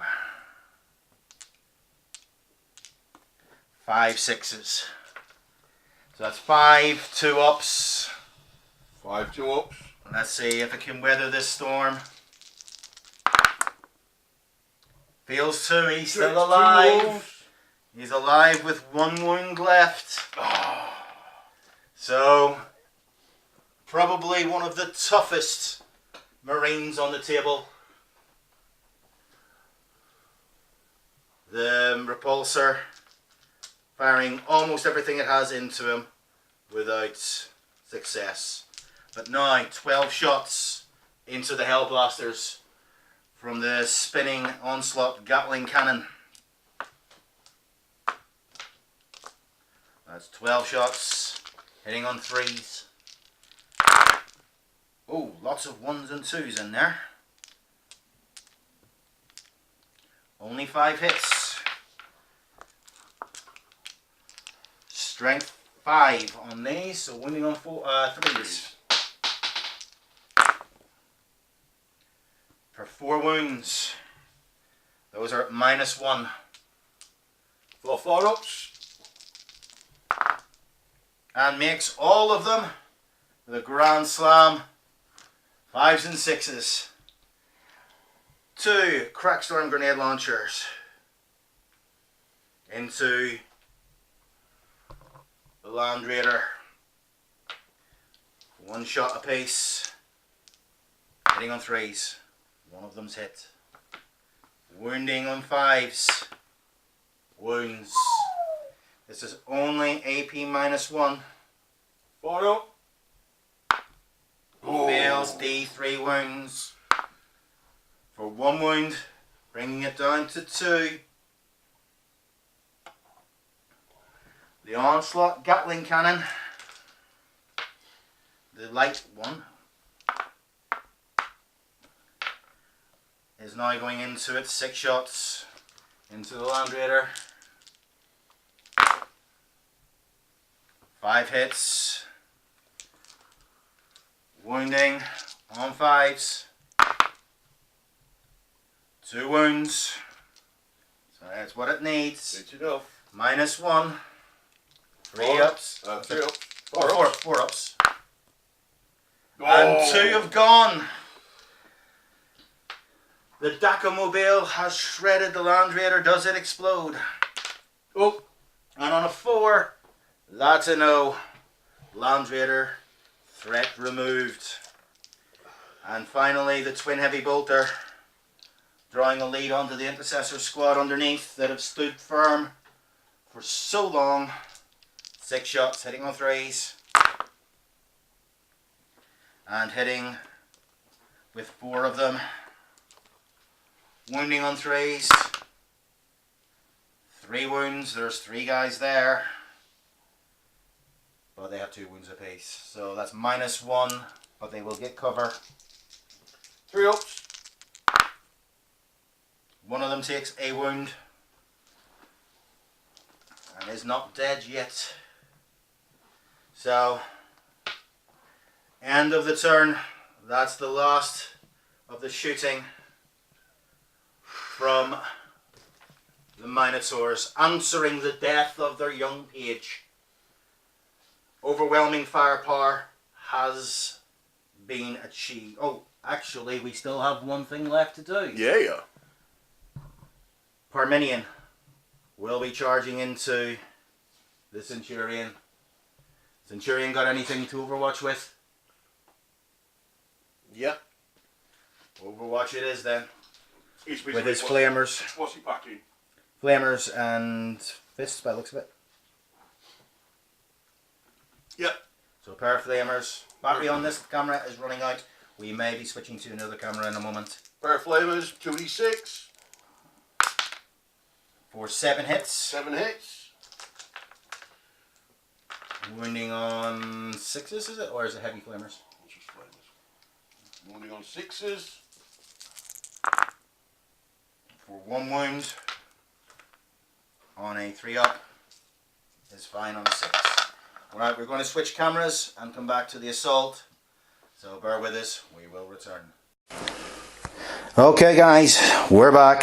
Sorry about the changing camera, but the other camera seems to eat up our available batteries very, very quickly. So I don't know if the audio quality has changed a lot, but we'll find out as we go through. So, when we last left you, it was the Centurion had let off its flamers, trying to toast the father himself, but now the father has shaken off the bales of fire that came around him and has decided that he wants to go stand on a Centurion.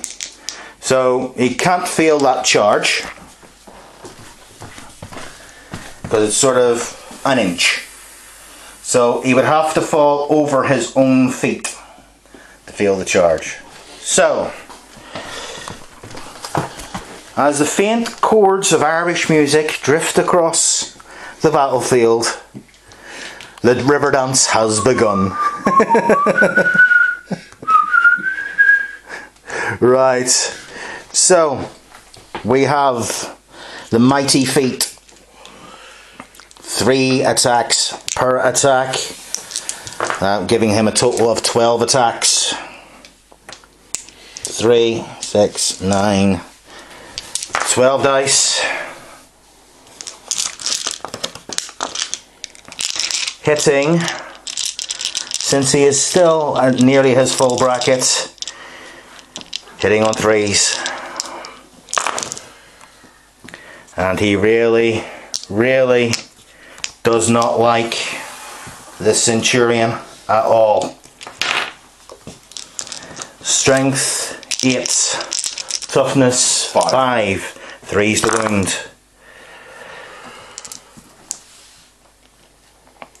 Six attacks have slammed home, so that will be at -2. 4 ups. 4 ups. Can he make them all and stay alive? He has 1 wound left. No, he can't. He fails 4 of them for a total of D3 wounds each for 3, 6, 7, 8 wounds.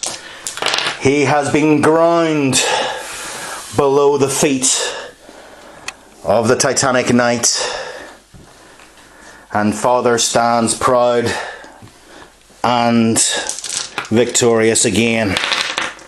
So this time, for objectives, we have overwhelming firepower. Only one unit was killed, 2 units were killed during shooting. It was only 2 was killed, wasn't it? Only 2. So, 1 victory point, slightly taken down by that. 1 more would have got me another victory point. Titan Killer. Score 1 victory point for each vehicle or monster the model was destroyed by an Imperial Knight.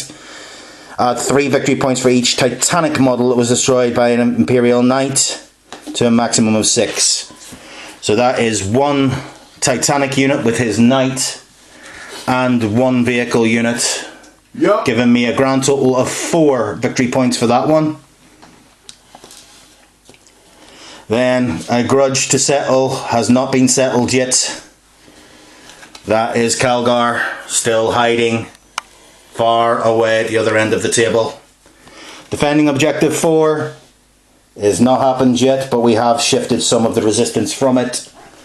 Assailing the foe, we score a victory point for making a successful charge, and Father did that, taking out that Centurion, and we stand securing the objective since nothing else is around us. For defend objective 1, the pressure is now on the ultramarines to take out the remainder of my force. The Centurions are gone from this end of the table. The other ones may as well not be in the fight, as it will take quite a while for them to make their way up the battlefield towards certain death at the hands of a Leviathan and the ancient Hecaton Achios. The Leviathan is badly wounded, the ancient relic feeling its age, and the remaining knight down to 9 wounds, smoking and mourning the loss of its brothers. We will come back to you with the objectives and after movement turn 3 for the Ultramarines presently. See you then. Okay, we're back after turn 3 movement from the Ultramarines. So the knight moved himself around, trying to get into a better position to bring down Fire and Pain, probably on Grandfather, but possibly not. All the troops from under the bridge decided to move forward, shoring up that squad that has been taking quite a pummeling and surviving very, very well up to this point. But will they continue to survive? We have to see. These intercessors moved up as well as his 2 librarians moving behind the generator, showing much more mettle than Calgar, who is still hiding behind the rest of his troops.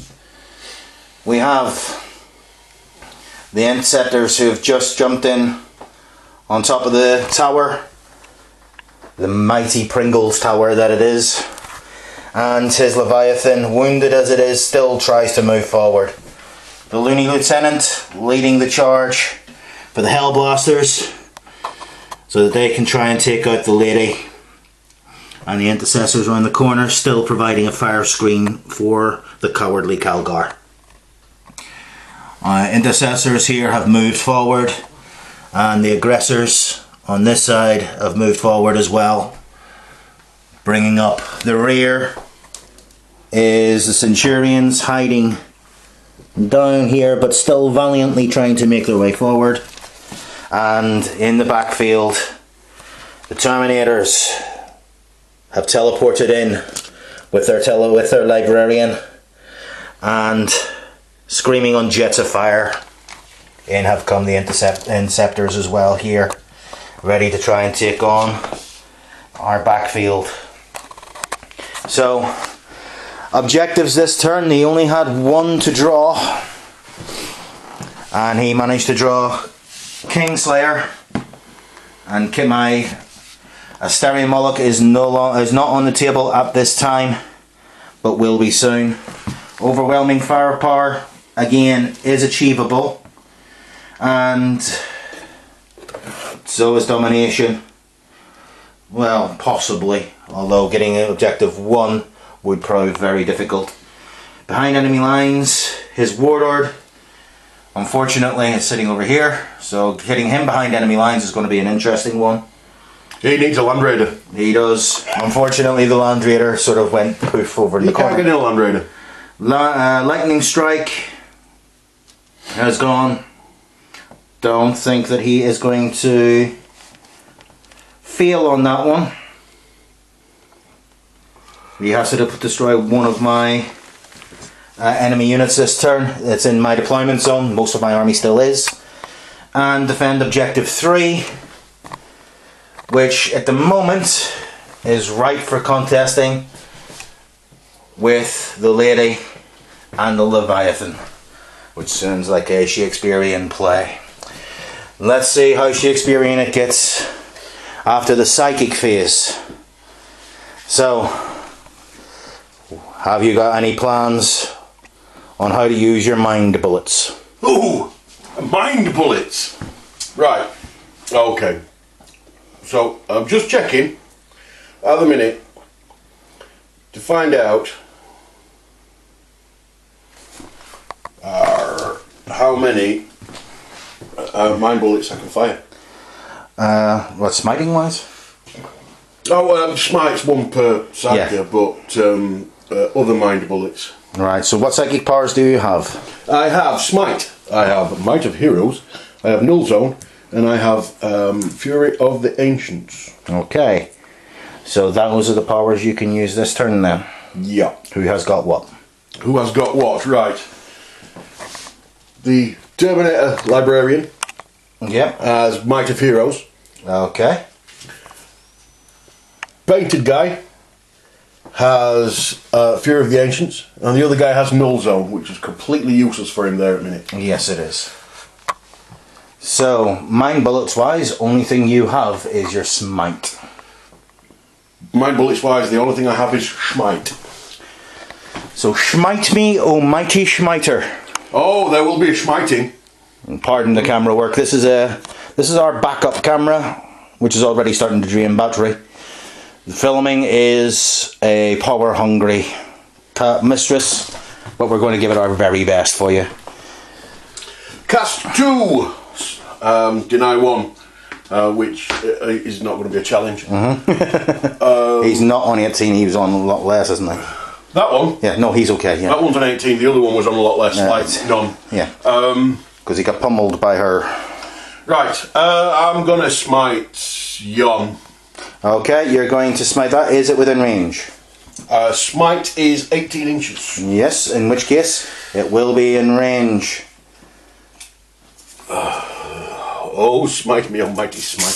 So, he's going to be smiting a tank. Yes. That makes perfect sense. It's mind bullets. It's that's telekinesis. Right. So, does it go off? No. No.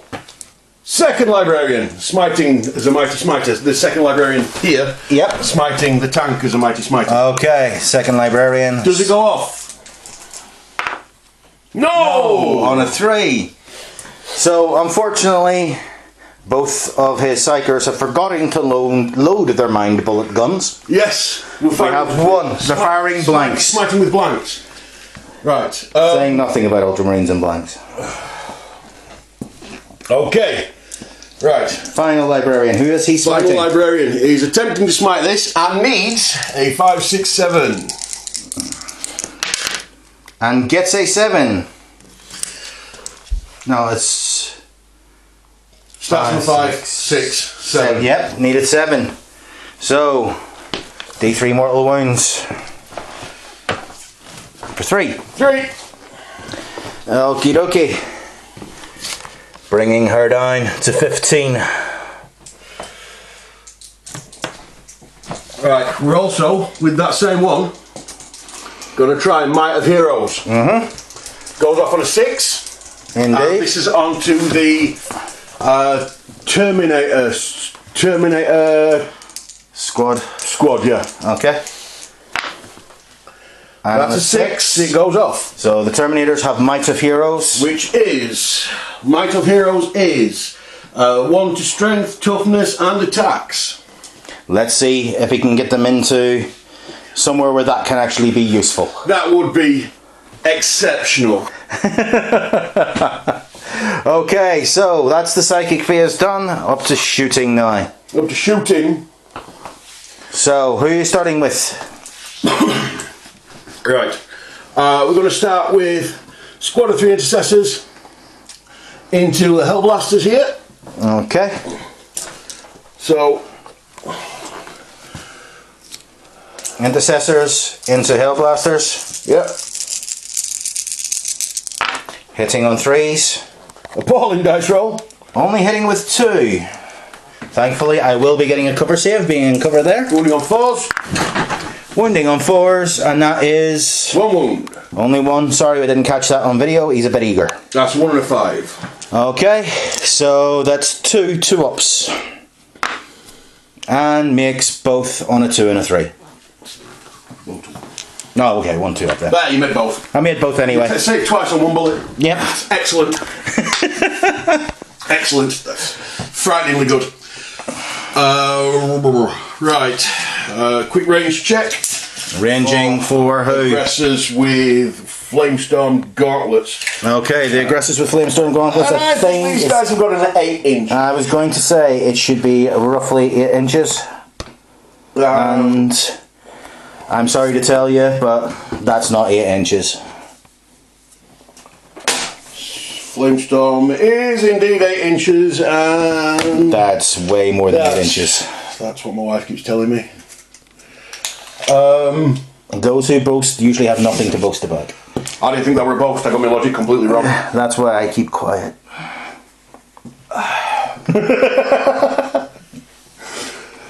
Anyway, sorry about that little segue. So, I apologise for nothing. Right. So next up, the Knight, Knigget the Knigget himself, is shooting into the other Knigget. he's shooting into Father. Parmenion himself is about to weather the storm yet again. And he is, before the shots are fired, rotating ion shield. God bless him. Right. So, heavy stubber. Okay. The heavy stubber will be hitting on 3s. And that is horrendous. 1 hit. And that is... Failed to wound. Didn't wound. Rapid fire battle cannon, heavy 2d6. For a grand total of 5 shots. I'm trying to keep you in frame. 5 shots, in on 3s. And Better. all 5 hits. And Wounding on 3s, isn't it? On rapid fire battle cannon, strength 8. Okay, wounding on 4s. And that is 3 wounds. AP, well, it's going to be on his 4-up invuln save. AP minus 2. So 4 plus invuln. And 2 go through. For D3 each. Okay, so how badly does Father get smacked? Not very. 3 damage. D3, so that's 2 damage. Sorry, 2 damage. Okay, bringing him down to 21 wounds remaining. So Father again weathers the storm from the oncoming night. Okay. Buckets of dice. Buckets of dice from the Inceptors. Into who, my friend? I think the lady's getting a bucket of dice. Okay, going into the lady. Again, the ultramarines showing their true colours. Right, so 6 dice each. Yes, lady being down to 15 wounds. For 36 dice. 36 shots. 36 dice is a lot. It is. So 36 shots from the intercessors. Inceptors. Or inceptors, apologise.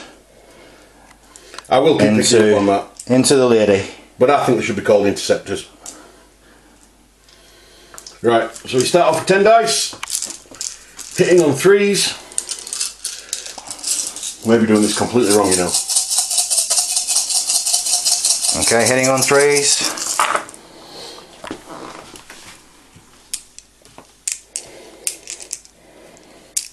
Yep.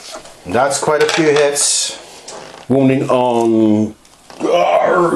Strength 5, because they're basically heavy bolters. So... wounding on 5s. wounding on 5s.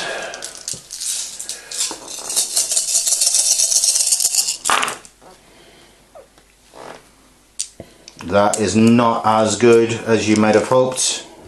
So that is 5. 5 get through. 5 get through out of 36 shots. The vaunted ultramarines excellence faltering there. And it's AP minus. AP minus 1, I think. Just let me check. I think it is. It's 1 damage apiece. Yeah. That brings her down by 4 more. Bringing her down to 11. Thankfully, this is House Hawkshroud. So her shooting is not affected just yet. Right. So next sets of shots coming into me from where? Next set of shots are coming from Lado. Okay. So Leviathan. He's on his lowest bracket, so he's hitting on 5s, something silly. Oh, ballistic skill 4. Yep, hitting on 4s. Right, so we go with heavy D3, he's hitting on 5s because he moved. Okay. So one shot with the Grav Flux Bombard. Hitting on 5s. And hits. That's a hit. Wounding on strength 9. So wounding on 3s. That is a wound. And it's a 4-up invuln. 4-up invuln. It goes through. 5 damage, Titanic. It's are you going into the lady? Yep. Okay. 5 damage brings her down to 6. The lady is hurting.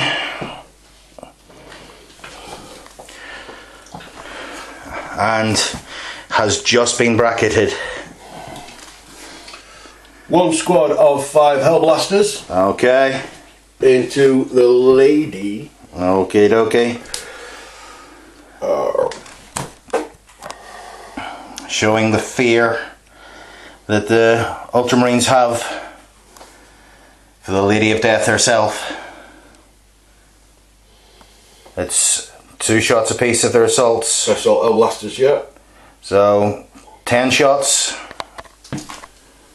Hitting on 3s. 10 shots hitting on 3s. Strength 6.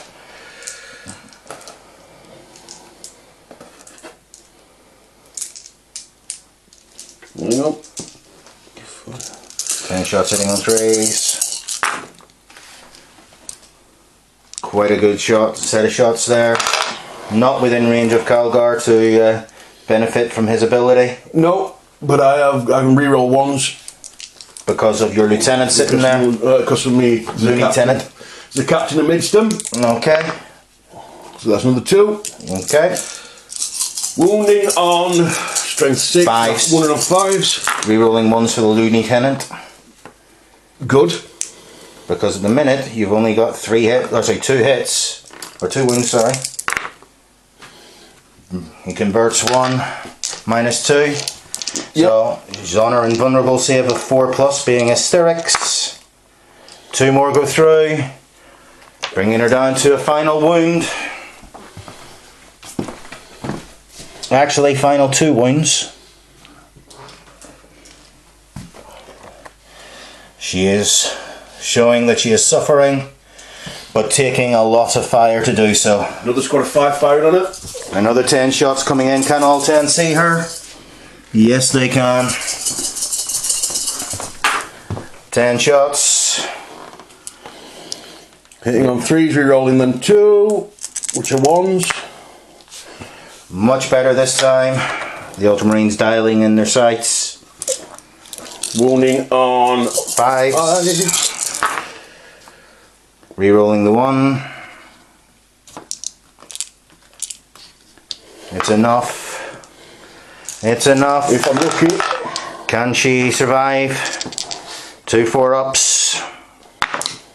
And she makes it on a double 6. Showing her stubborn side against the Leviathan. And 20 shots from the Hellblasters. She stands strong. Right, we have 10 shots from this squad of Marines.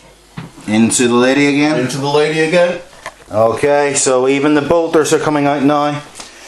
Weights of fire. A possible strategy for the ultramarines. Possible strategy for anyone. Hitting on 3s. Re-rolling 1s. No, they aren't. No, they're not. Oh, they might be. Oh, they might be if Calgar's behind Yep, them. re-rolling 1s. I'm still failing with most of them. Hitting with a fair number. Wounding on 6s. 2 6s, it's enough. 2 2-ups. Makes both on a 3 and a 5. Yeah, deserved that.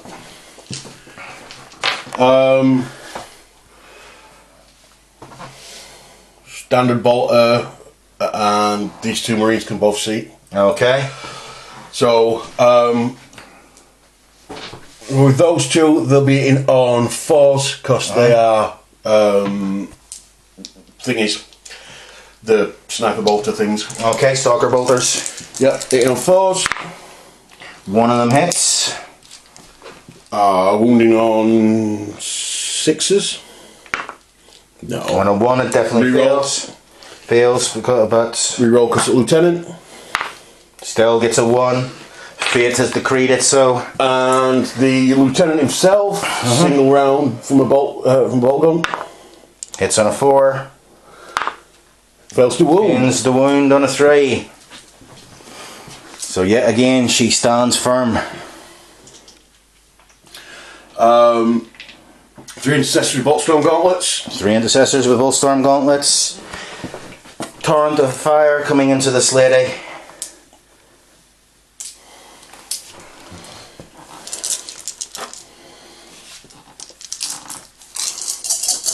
And hitting on 3s. Not re-rolling 1s, definitely out of range. No, out of range of everyone. So 5, 6 hits. Wounding on 5s. Strength 5 from the auto Volstorm gauntlets, isn't it? 6. I think they're just standard. Oh, they're just standard bolters. bolters for those. Not as good as the other guys. Okay. I'm gonna check. I'm gonna roll, but I'm gonna check. If it does go, it's 1 has gone through. It's only 1 anyway. But Yeah. I am gonna check. So her standard save. She saves on a 5. A hail of bullets coming in at her. Bolts flying and sparking off the carapace as she smokes steadily. The Inceptors at the back. The Inceptors at the back. 6 of them with their handheld heavy bolters.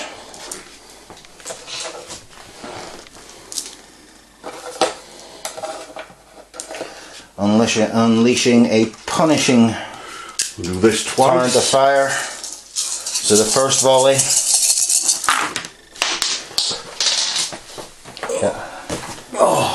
Looking quite significant. Removing everything with nothing. Little reroll there for them. Right. Wounding on 5s. Wounded on 5s. That's only half a shot. Yes, I Wounded know. on 5s. The other half may not be necessary. There is a captain there with him. but that's alright. I don't mind. So 5, it's enough. 4. 4 of them is enough, as they are 2 damage apiece, aren't they? No, they're 1 damage apiece. AP -2, so it's on her 4 up. 3 of them go through, it's enough. The lady has fallen, but will she take her friends with her? On a 6, no. She stoically refuses to hurt her own, but the lady herself and that devastating Volkite weapon has been removed. And the cheer goes up from the ultramarines lines as their entire army has been taken to remove her. Took almost as many shots as it took to kill that centurion. Yeah.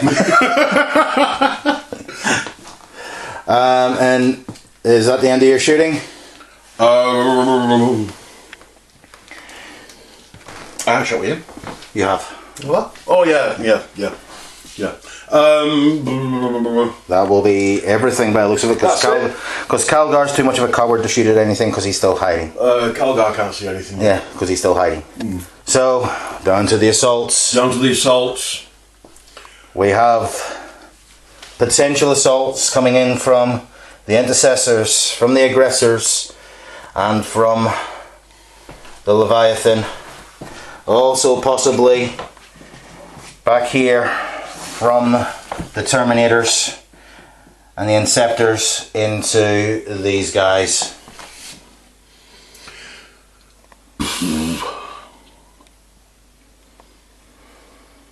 Right. There is a saying. Yeah. That saying is, in for a penny. So let's get silly. Right. Okay, so who's coming in first? Okay, so what we have is, we have Leviathan into Leviathan. Okay. Actual physical Leviathan and Leviathan contact. Boosh! Right, so... Well, first of all, Overwatch. Yeah! So, first of all, 10 shots from the cannon. Molding this camera completely wrong! 10 shots. 6s. 6s. 1 hit. 5's to wound. No wound. Grab Flux Bombard. D3 shots. 2 shots. That's better than I've done with Bombard so far. It's better than I've done while I've been shooting with it. Hitting on 6s. No hits. You are... How far away are you? Oh, I'm needing a 6 or a 7 or possibly an 8 to get in. Would you like to take the camera, sir? I will take the camera as you check how far away you are. 7. Okay, both flamers go into you then. Yep. Twin heavy flamers. 2d6 shots. For 7. So torrents of fire wash over the ancient relic, wounding you on 5s. So that's 3 wounds at -1. There's 3 ups. Make all 3 using your opponent's dice. Yeah. And now the charge. Makes the charge. Leviathan slams into the other one. Boom. And battle is joined. Right. We are now coming in with 5 intercessors. Okay, no Overwatch can be taken. Leviathan. The Leviathan cannot do anything about it. And we are needing 5s. Okay.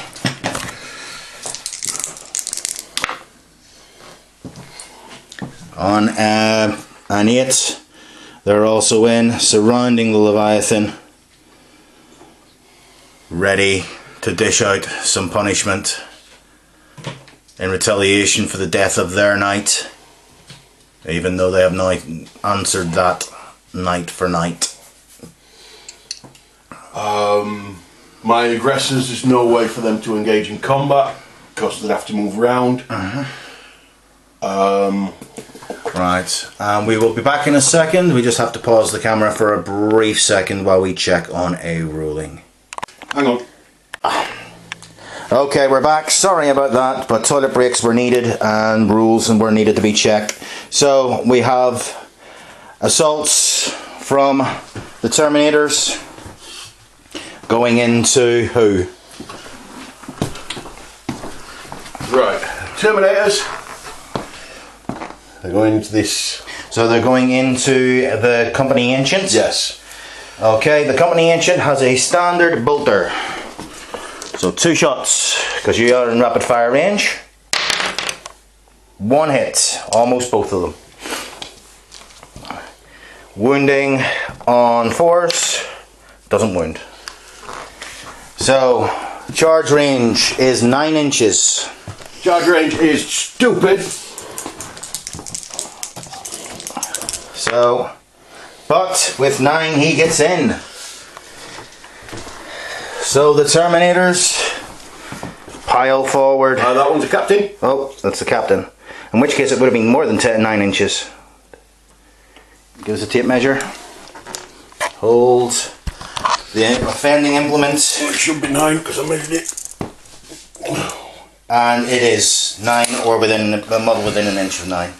So they will pile in, consolidate round, I take it. Yeah. As long as they're not within an inch of another model. So they can't be within an inch of him.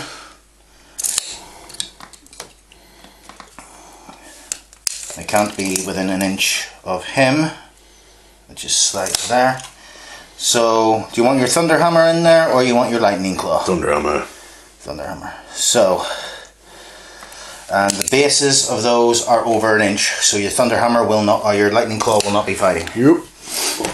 So, and I'm going to attempt to charge the Apothecary with the captain. which I think is a 12-inch charge. 12-inch charge, yeah. So, will he get the double 6? No, he got a double 1. Exactly the opposite. Right, so charging there on this side. Hecaton Achios can move 3 inches with a heroic intervention, and he is going to swing round into the Leviathan to answer the war horns across the field. Leviathan that's on 2 wounds. Leviathan that is on 2 wounds, yes. So, where shall we start our combats? Because there are no other charges to be done. Nope. I'm going to start with these Terminators. Okay, so we have 2 with Lightning Claws, 2 with Thunderhammers. Right. And they also have Might of Ancient or Might of Heroes off on them, so it's +1 strength, +1 toughness, and +1 attack. So Thunderhammers first, I take it. Yep. So that's... There's 3 Thunderhammers. Is it 3 or is it 2? There's 3 Thunderhammers and 2 Lightning Claws. So you have 2 Lightning Claws and 2 1 Lightning Claw, 3 Thunderhammers in close combat. The other one didn't make it in. Right, so I have got... Your 3 hammers. So 3 for the first one. 3 for the second one. Yeah, 4 for the And the third. Sergeant has got 4. And is -1 to hit with these things? -1 to hit, so we're hitting on 4s. Yeah. That looks like it's going to be a very dead standard bearer. Double strength and I'm +1 to strength. Yeah. So it's strength 10. So we're wounding on 2s. You are indeed. And that is 6 at 6 at minus, believe it or not, I've forgotten, it's minus what? I think it's -4 for a Thunderhammer. And if it is, no attacks back. The Primaris Ancient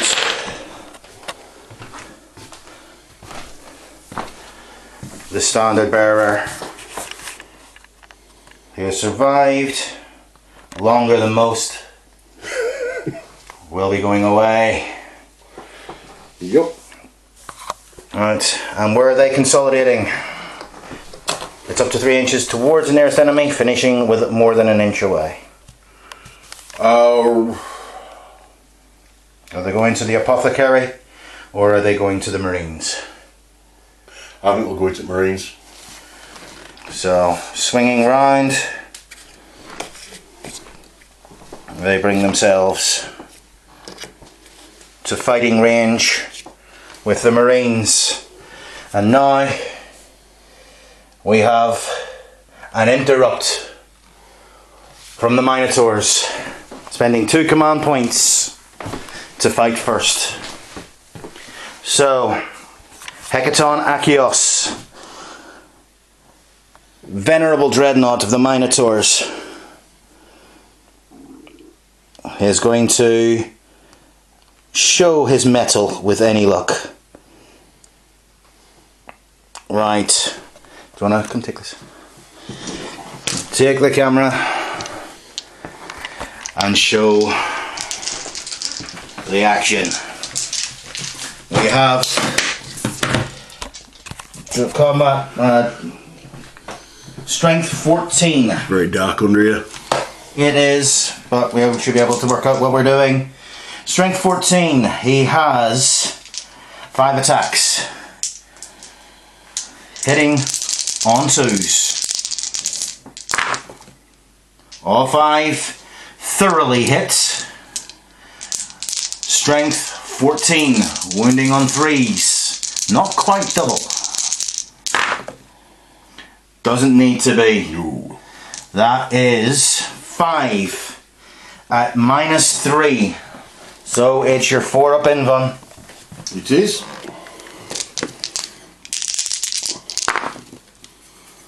He makes 4 of them, but 2 go through. Sorry, makes 3, 2 go through, which will do a grand total of 6 damage. So I think the Leviathan has died. Now, does it explode? It does on a 5 up, I believe, automatic shielding. Right, on a 5+, no, on a 1, he dies with a whimper instead of a bang. And the Leviathan, the monster, has gone. Hecaton Achios, screaming in fury, piling forward, ready to take his vengeance. Right, back to you and the rest of your attacks. Right. So, 11 attacks. 11 attacks from the optimistic Marines. 11 attacks from the optimistic Marines. Marines here into the Leviathan. Except you're not going to get 11. Oh. Actually, you will. You will. 11 it is.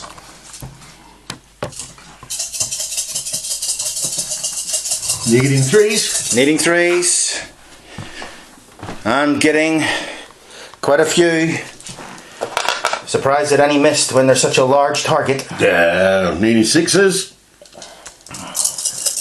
Can they stick a knife into the knee joint?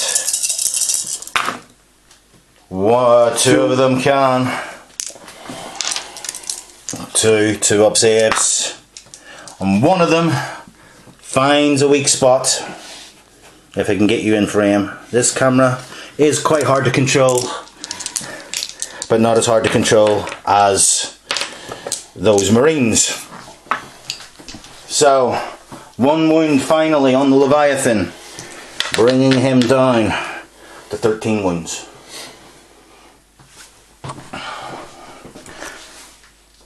So the Marines have blooded him, and that is all of his fighting done. The Leviathan now gets to answer the challenge and hit back. So the Leviathan, unwounded as he is, has only 2 attacks. 2 attacks hitting on 2s. Only hits with 1.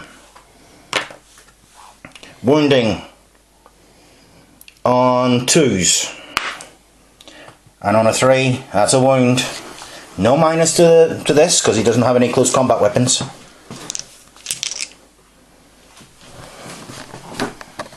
One wound on that squad. Okay. And that will be the end of your turn. That's turn, mate. Right, so objectives for you. What have we got? Well, no, not got Kingslayer, because the king has not arrived. Overwhelming firepower. Yes, 1 unit was destroyed. The shooting phase. Okay, so you've got that, and I think, bear with me 2 seconds, I may have made a slight miscalculation, and you may have actually got Kingslayer.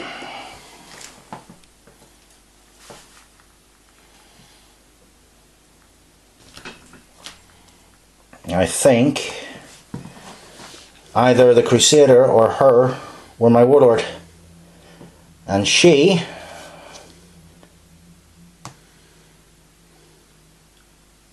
was the warlord. So Kingslayer has gone. Moloch was not our warlord here. He was just along to support the Knight household. So Kingslayer. So D3 victory points for that. For 3, closing the gap. And you were saying that you were ready to. Oh yeah, we're losing. Easy overwhelming firepower. Right, you have killed 1. You have killed 2. You have killed 3. Have I? 2. Well, you killed the lady. Yes. That's it. Oh, you only killed the lady. Yes, you only killed the lady. It was the armature was in the previous turn. So yeah. 1 for overwhelming firepower. Yep. 2. You got the ancient as well. He fell. So that was the 2nd unit. Yeah, you get D3 if 3 or more are destroyed. So I only get 1 for that. Yep. Domination. You don't control every objective on the board. Nope, miles off. Behind enemy lines, your warlord has to do that. He is still hiding back here. Yeah. Lightning strike. You have managed to do that one as well. Yep. So that is another victory point for that one. And defend objective 3, you haven't. Now, this is the point of the game that can get bad for me. I have to lose one of these at random. Sir, would you like to tell me which one I'm going to lose? That one. I keep objective 4. Unfortunately, he has taken away objective 1, which I would have scored at the end of this turn, but unfortunately, due to the decapitation rules for the scenario, I lose that, and we lose a potential objective point. Okay, we'll come back with after movement and objectives for Minotaurs turn 3. Okay, we're back. The Minotaurs have moved, and this turn we have Kingslayer. We have 1 more movement to do, but it's the end of the movement phase and we're coming back for this. So I have to kill his warlord. I have Big Game Hunter, which with that Knight remaining is very, very possible. Area denial, with the amount of troops that he has on the battlefield, I don't think that is going to be happening anytime soon. especially since he's got his inceptors sitting dead center on top of the central post. Defend objective 4. Again, still not going to be possible because that is still tucked away under here. Now, movement wise, the Hellblasters have moved up to grab a clean line of sight to the knights. Grandfather has still stayed still, keeping the battlefield under his watchful gaze, and he has a wide swath of targets that he can choose from. Parmenion, the father, has moved forward, keeping librarians in his field of vision. The tactical marines have moved up slightly, just to get into a better position to capture objective 1 if needed. The Sakaran has rotated its heavy guns, pointing at the Terminators, and again the Inceptors. Yeah, the Intercessors have turned around to face the Terminators face to face rather than being stabbed in the back by the cowardly ultramarines, as well as the other ones have moved round. The Primaris Apothecary has moved back to support his troops. In a mark of defiance, Leviathan has chosen to stand his ground and continue the combat here, while Hecaton Achios has moved off to fight against his insane lieutenant, lunatic to lunatic. And our repulsor has glided across to get a better shot at both the Inceptors and the Intercessors on the other side of the table. Right, we will begin with the shooting.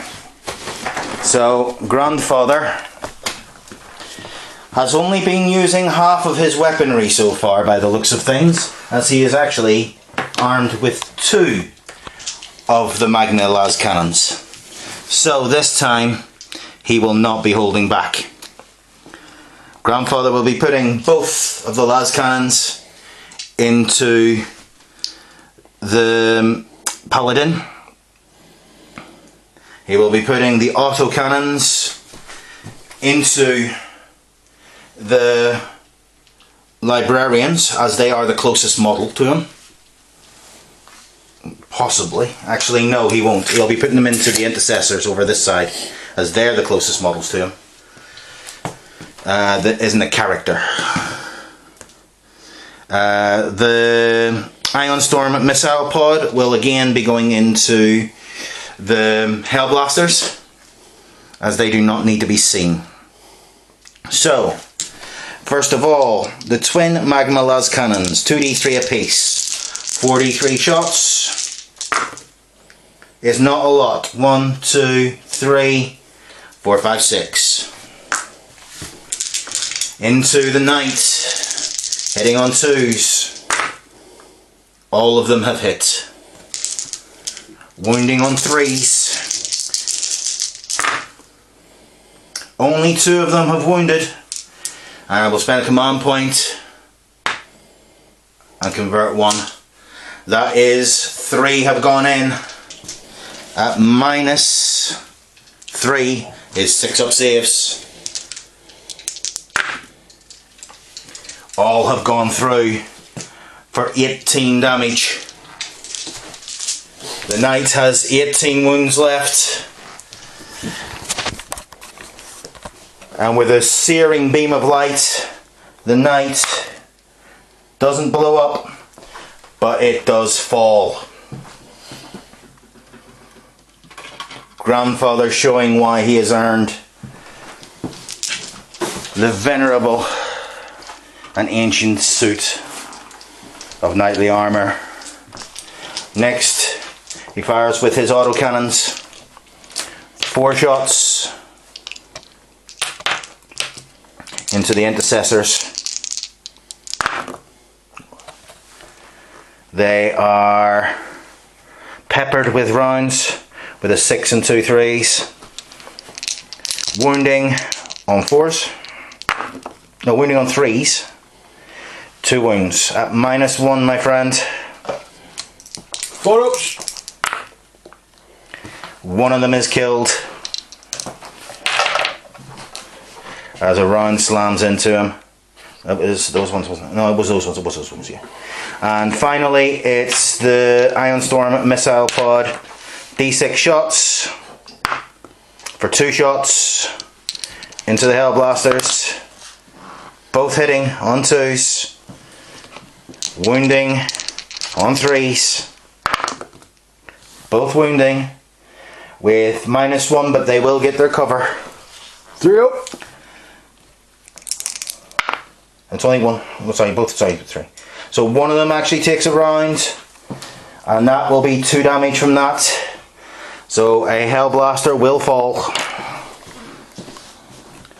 and every Hellblaster falling is a major victory for us at the moment. Our forces are starting to crumble slightly, but we still hold strong. Next will be Parmenion. Parmenion will use the Avenger, Gatling Cannon, Endless Fury into the front Librarian.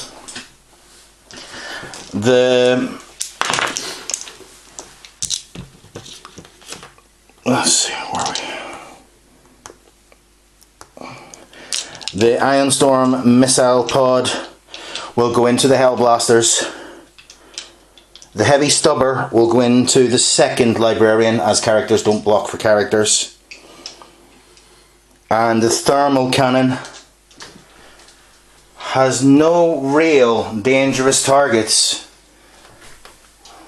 for it to fire against, as all of the heavy armour is gone.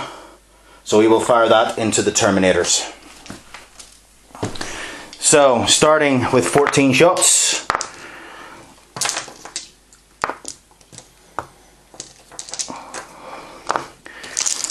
Into the front Librarian. Hitting on 3s.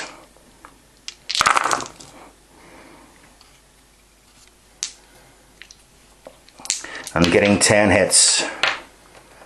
Two of which was 6s. So 12 in total. Wounding on 3s.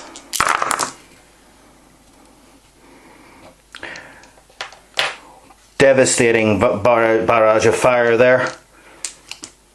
11 wounds have gone in at -2.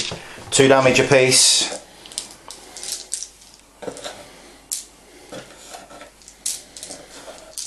As he gathers his dice, will his Librarian fall? All 6s. Nope, see ya. Okay, the first Librarian has fallen. Will the second follow suit? So, the Heavy Stubber, as I remove the taint of the ultramarines from the dice tray. 3 shots from the Heavy Stubber. 2 of them hit. The Librarian will survive no matter what. And wounding on 4s. And that is no wounds on the second Librarian. He survives for another round. And the Ion Storm missile pod, D6 shots for 3 shots. Hitting on 3s. 2 of them have hit. Wounding again on 3s. Nothing from either of those. Father is upset at the lady's fall. Next, the Thermal Cannon will try and answer the Terminators for the destruction of the Ancient with 1 shot. hitting on 3s. He hits wounding on 2s. And that is definitely a wound on a 6 at -4. So it's going to be a storm shield save on a 3+. And a 3. He makes it. Borrowing technology from the custodes definitely does help. Okay. So, Father's answering call, not as effective as he would have hoped, but still, he has done himself proud. Next, Hecaton Achios is charging into the lieutenant, so he was going to unleash a barrage of fire as he goes in, trying to take out the other lunatic on the battlefield. And that will be unovercharged this time, D3 shots for 2 shots, hitting on 2s. Both of them hit, wounding on 3s, strength 7. One of them wounds, -3. 6. And he manages it on a 6. The psychopaths decide to go for each other. And now his volley of fire continues with his Stormbolter. Rapid fire 2, so 4 shots. Only 2 of them hit. But only one of them wounds. So a standard save. 3 up. And on a 5, he's fine. Okay, so Achios smiling grimly to himself as he thirsts for the fight 1-on-1. Oh, the other guy forgot to bring in Moloch. Yes. He has to come in next turn. Yes. Alright. I knew there was something I forgot. Intercessor squad. Moloch waiting patiently while one of the idiot tech adepts forgets to press the button to bring him to the battlefield.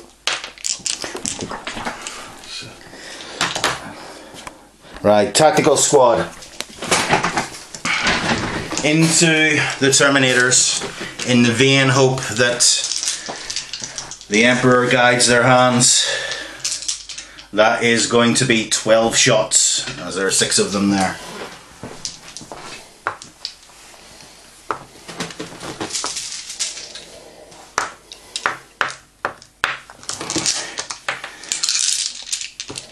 Hitting on 3s.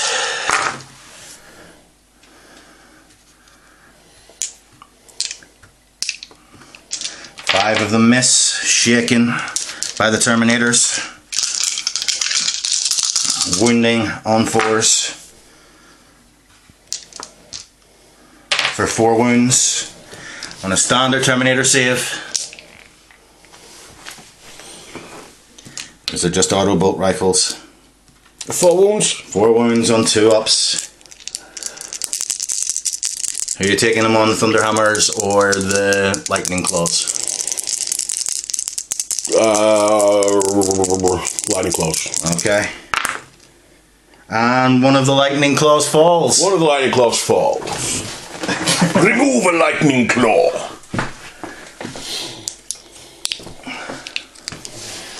Following that,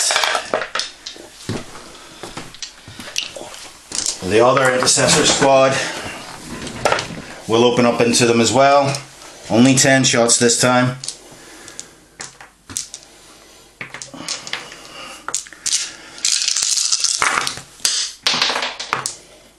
That wasn't a 6, that was a 5.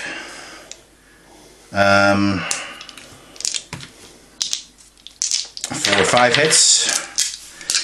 Wounding on 4s. For 4 wounds. 4 standard saves. Yet again. Can we take down another one? Is it on a Lightning Claw or a Thunderhammer? Lightning claw. I will do.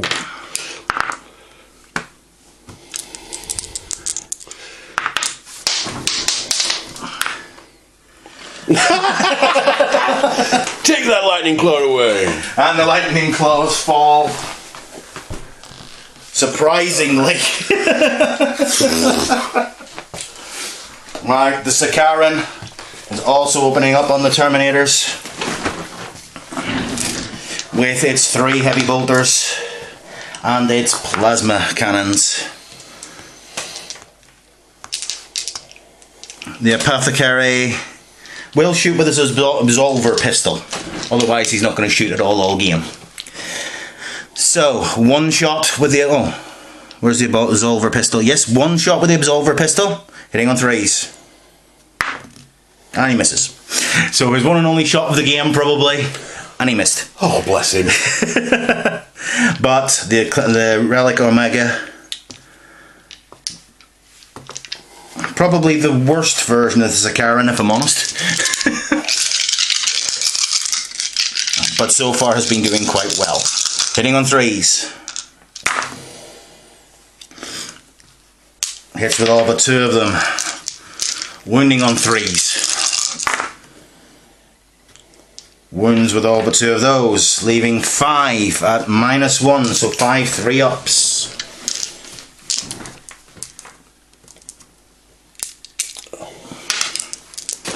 Five 3-ups. And makes them all. So, the Sakaran can't punch through what Marines can. Well, lucky shots. Yes, but he will be firing his plasma volley. 6 shots.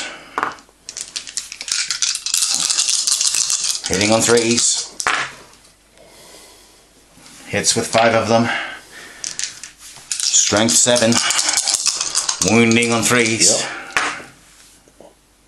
Wounds with 1 of them. 3 1s and a 2 is definitely not showing his way, and it's going to be your invuln save. 3-up, shield. Takes 1 damage. So Thunderhammer is dead, isn't it? Yeah. So down to 2. Oh, leave him. Take a different one. That's a sergeant. Oh, that's the sergeant. You can tell because he's got a red helmet. I wasn't looking at his helmet. I told him he should have zipped up before we started, but... Right, so that's that fired. And next it's going to be charges. So lunatic on lunatic. Is the lunatic answering with some Overwatch fire? Absolutely. Absolutely. Okay. A single D6. Misses on a 4. Misses on a 4. And I can't possibly feel the charge. Nope. But Hecaton has got a little trick up his sleeve called Ground Sworn, I think it is. Where are we now? Hecaton, Achios. And I say we are amateur players rather than anything else, and we're just having fun with this. So if we get rules wrong, we're still having a good laugh at it. Right, he has Ground Strike. After a successful charge, Hecaton may immediately inflict D3 mortal wounds on a single unit that has at least 1 model within 1 inch of him, which will be your lunatic. D3 mortal wounds. For 3. Ooh.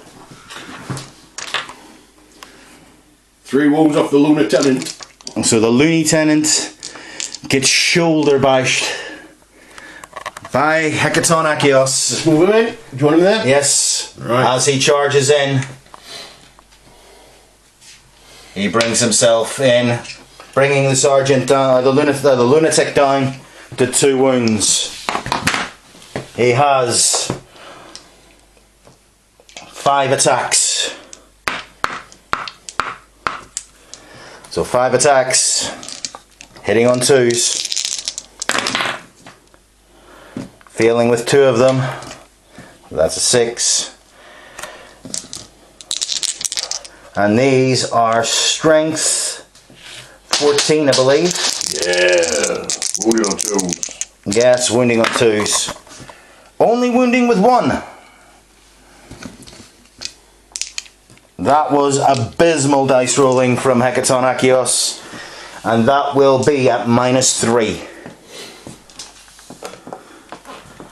6. No. The sergeant falls as 3 damage is inflicted on him. So the lunatic lieutenant has gone, and Hecaton Achios stands proud, looking down the barrel of many hellblasters. It may be the end for the ancient relic. And that is the end. Oh, we still got ongoing combat. The Leviathan still has to fight. Yep. So the Leviathan, I almost forgot, he may not be able to hit with much, but he's going to give it a go anyway. Leviathan has 3 attacks, I think, isn't it? Or is it only 2? Leviathan has 2 attacks. So 2 attacks, hitting on 3s. One of them hits. The dice are turning against me. Wounding on 2s. Wounds. Minus nothing. Standard save. 3 up. Manages it on a 6. Wishing the lieutenant had done that instead. And then he gets to fight back with those intercessors that are standing. All 11 attacks of it. 11 attacks. This could hurt a lot.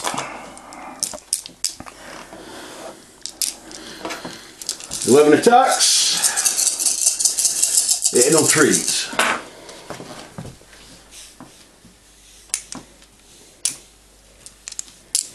So 6 hits. 6 hits, wounding on 6s.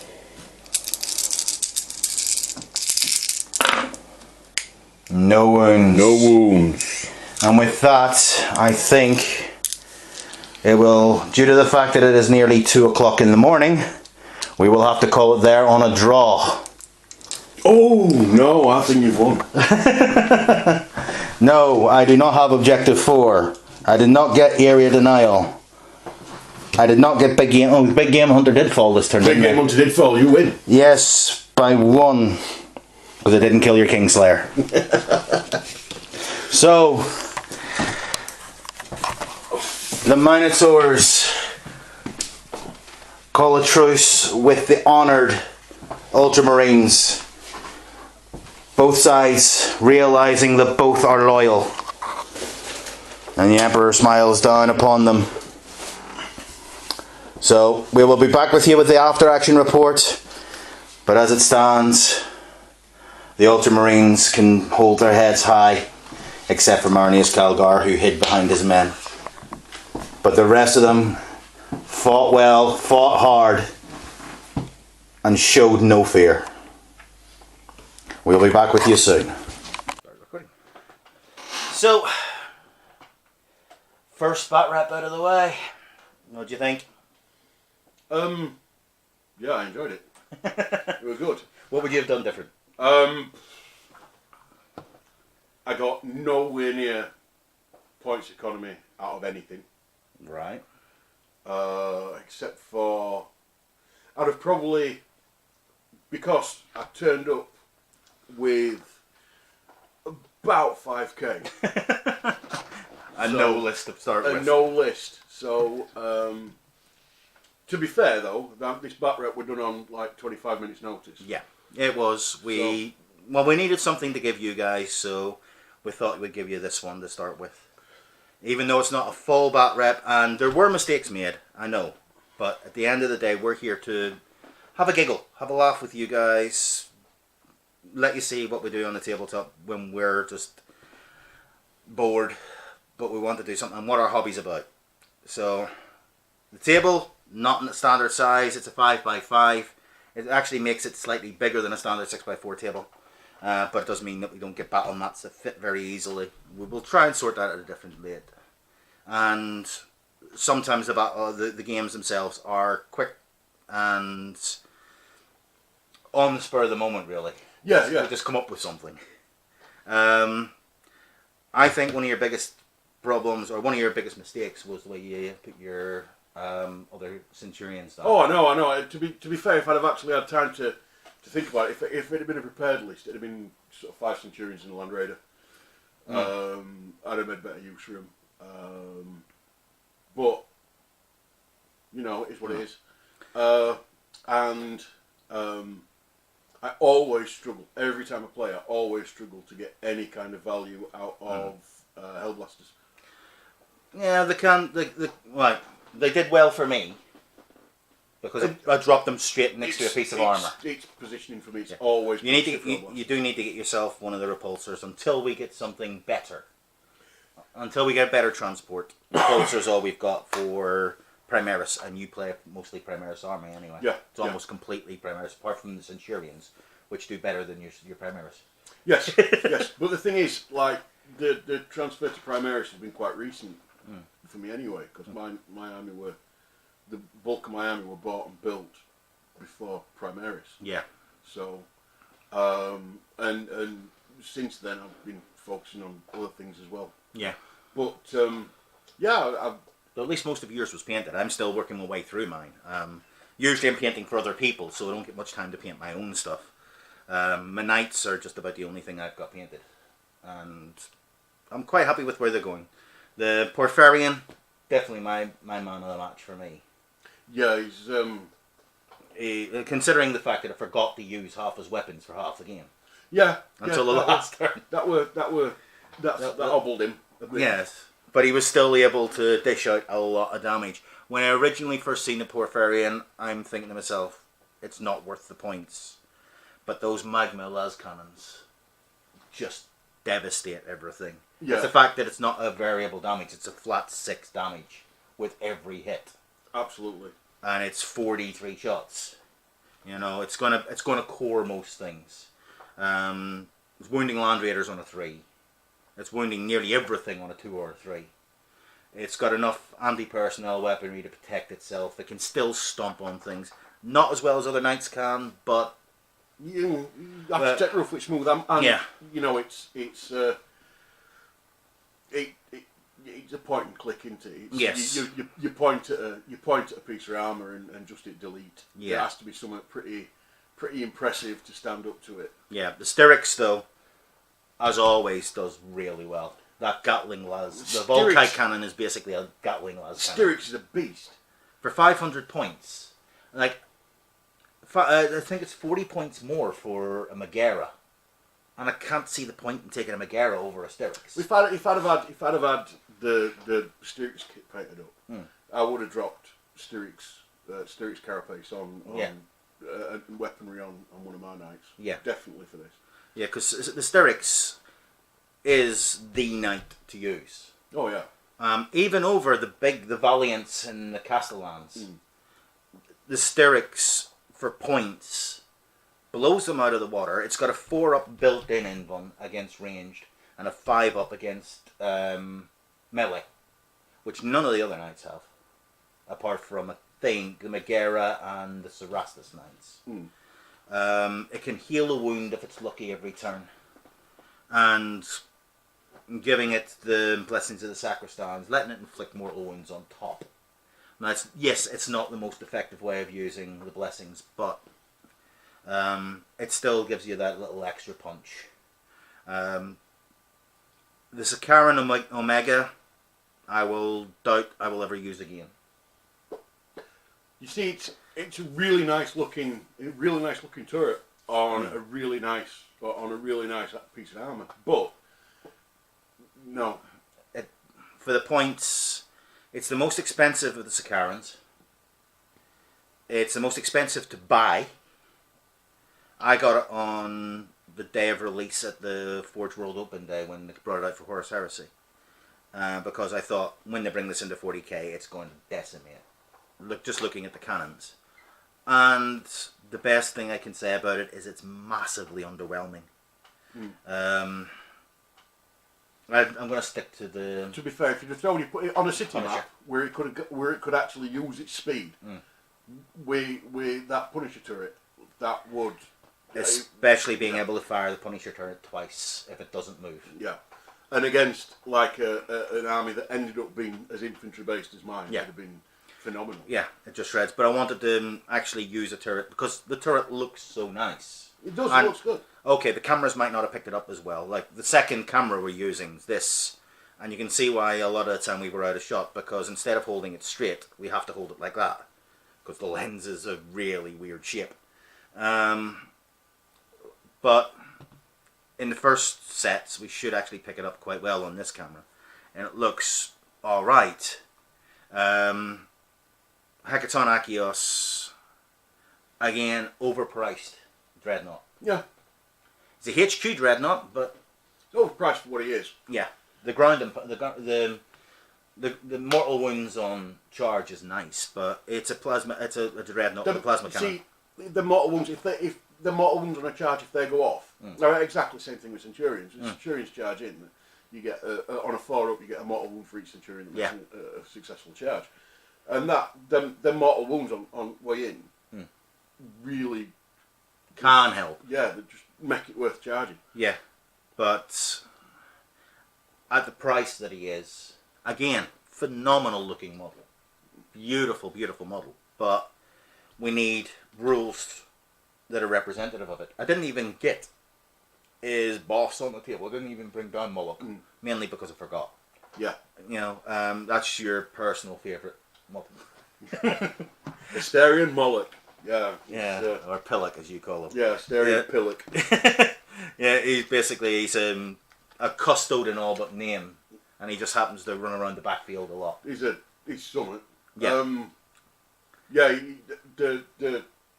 The general tactic that if you're watching a lot of these battle reports,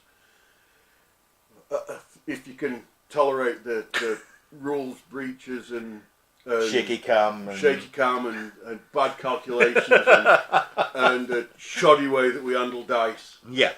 And quite frankly, just riding roughshod over at rulebook. We have fun. That's the point. It's not. We don't cheat.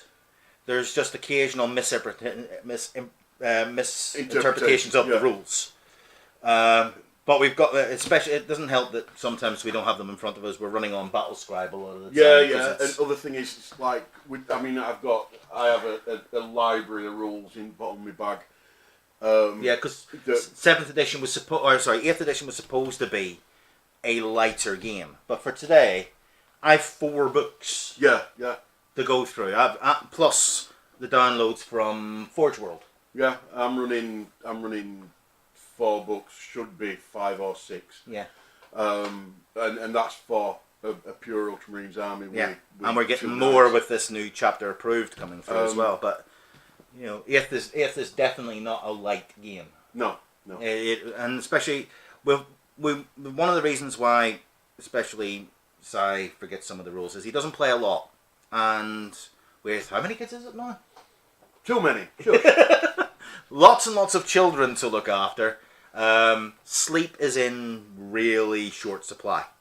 For myself, my usual army's my knights because they're easy to carry. Simple. Knights and custodes.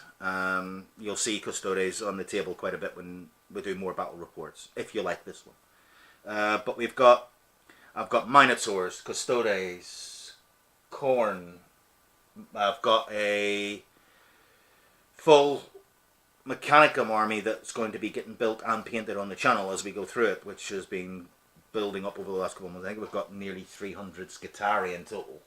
It's a ridiculous amount of Mechanicum that's going to come through onto this tabletop is phenomenal. Yeah, and then I've got probably close to 7k of pure Marines. Yeah. And about 7 or 8k of Guard. Yes. And I play a 10th of them. It's basically, because I'm here most of the time, I'm stuck at home, I will build up armies. Unfortunately, I don't learn any of them. You see, this is the issue that I have. I don't build up armies. I collect and I paint. Smurfs. Yeah, and you know, they look nice on the shelf. Yes, your denim marines.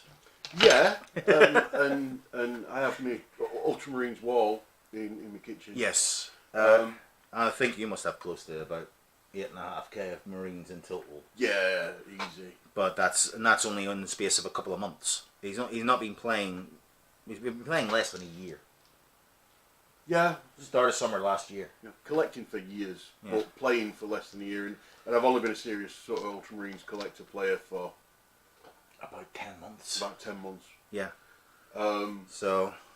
But yeah, I'm still getting to grips with even after all games that I've played, still getting to grips with positioning and what have you, and some of the rules. I mean, I were hobbled by some terrain rules. Well, the fact that you didn't realise you couldn't walk through a gap you couldn't fit through. Yeah. Well, it's yes, it's big model, small gap. Big model, small gap between two generators. I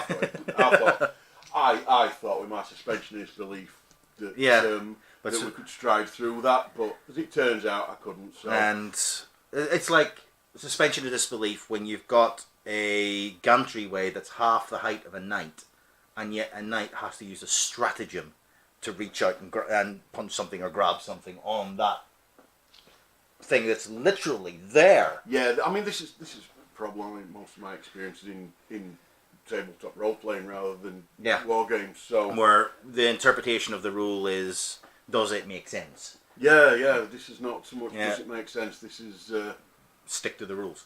Yeah, we try to. There's a few rules that occasionally we throw in. One of the ones we like is if you feel a charge, you still move the distance you rolled. Yes. Which can lead to some very interesting oh bugger moments when you're out in the open and you're not quite expecting it. Yep. But well, back to this one. Man of the match for you on your side. Oh, need you ask? Centurion, Master Sergeant, Sergeant. Nope. Absolutely. Yeah, that little bugger would not die. He just would not die. He's not dead. Somebody come out after battle with a spatula and scraped him up. Yeah, that's it. He's basically my knight held up his foot and let your apothecary take off the gene seed. Yeah. Well, it's not even. They just literally scraped him off the knight's foot, and he's in some kind of healing tank somewhere. Yeah. Well, I think your guys have earned a bit more respect from my army. Really? Yes, they have, except for Calgar. Except for Calgar. Well, Calgar hid. Calgar, yes. He hid the entire game. Calgar was going to bitch slap Ekutanakios, but never did. But never did. I just didn't get a chance. And the other thing is, because the table is 5x5 rather than 4x6. Yeah. There's an extra 12 inches to move. But the thing is, if it hadn't been that way, I would have just chosen, because I chose the deployment zone, it would have been lengthwise, and you'd have had 6 feet to go instead of 5. Yeah, exactly. So you can't really count on that one being. No, absolutely not. But under these circumstances, that was an issue. Yeah. But not a massive issue. And again, the placement of Centurions and I think where your army fell down was lack of transport. It did, absolutely, and I mean the fact that I put a list together in no time at all. You brought the model, set out 5,500 points of troops, and went, what can I make out of this? Yeah. What can I make out of it, and what can I take away when I? Yeah. Because I mean I don't play even the one tournament that I've ever played. You played for fun. I played for fun. I can't do competitive play. That's the whole thing. Round here, the rules are mutable. We're here to have fun. It's the one way we can blow off steam. So, a lot of the time, if a rule's unclear, it is literally throw a dice, yes or no. We'll always give each other the benefit of the game. Yeah. So if somebody forgets, brings troops in and forgets to move, then we'll go. Yeah, go on, move. I know you bring in your deep strike at the end of a movement phase, but it's not really affecting anything most of the time. And that's the main takeaway from 40k, is that if it stops being fun, there's no point in playing it. Absolutely. If it all becomes about nothing but the words on the page and how much you can screw your opponent over by misinterpreting those rules or putting your own spin on an interpretation of the rules. Over-interpreted rules. I mean, rules are there. Rules are there to balance the game. Yeah. But at a point they're not there to make the game. Yeah, at a point where I mean, okay, Games Workshop have got a habit of not making their rules crystal clear and leaving certain rules up to interpretation. But only if you want to interpret those rules. 99% of the time, the rule is clear. The intention of the rule is clear. The people I can't stand playing against, and I think most of you would agree, is the people who can say, yes, that might be the way it's intended, but this is how it's written. Yeah, this play by spirited rules. Yeah, not those people. The letter of the rule is, because the letter of the rule is open to interpretation.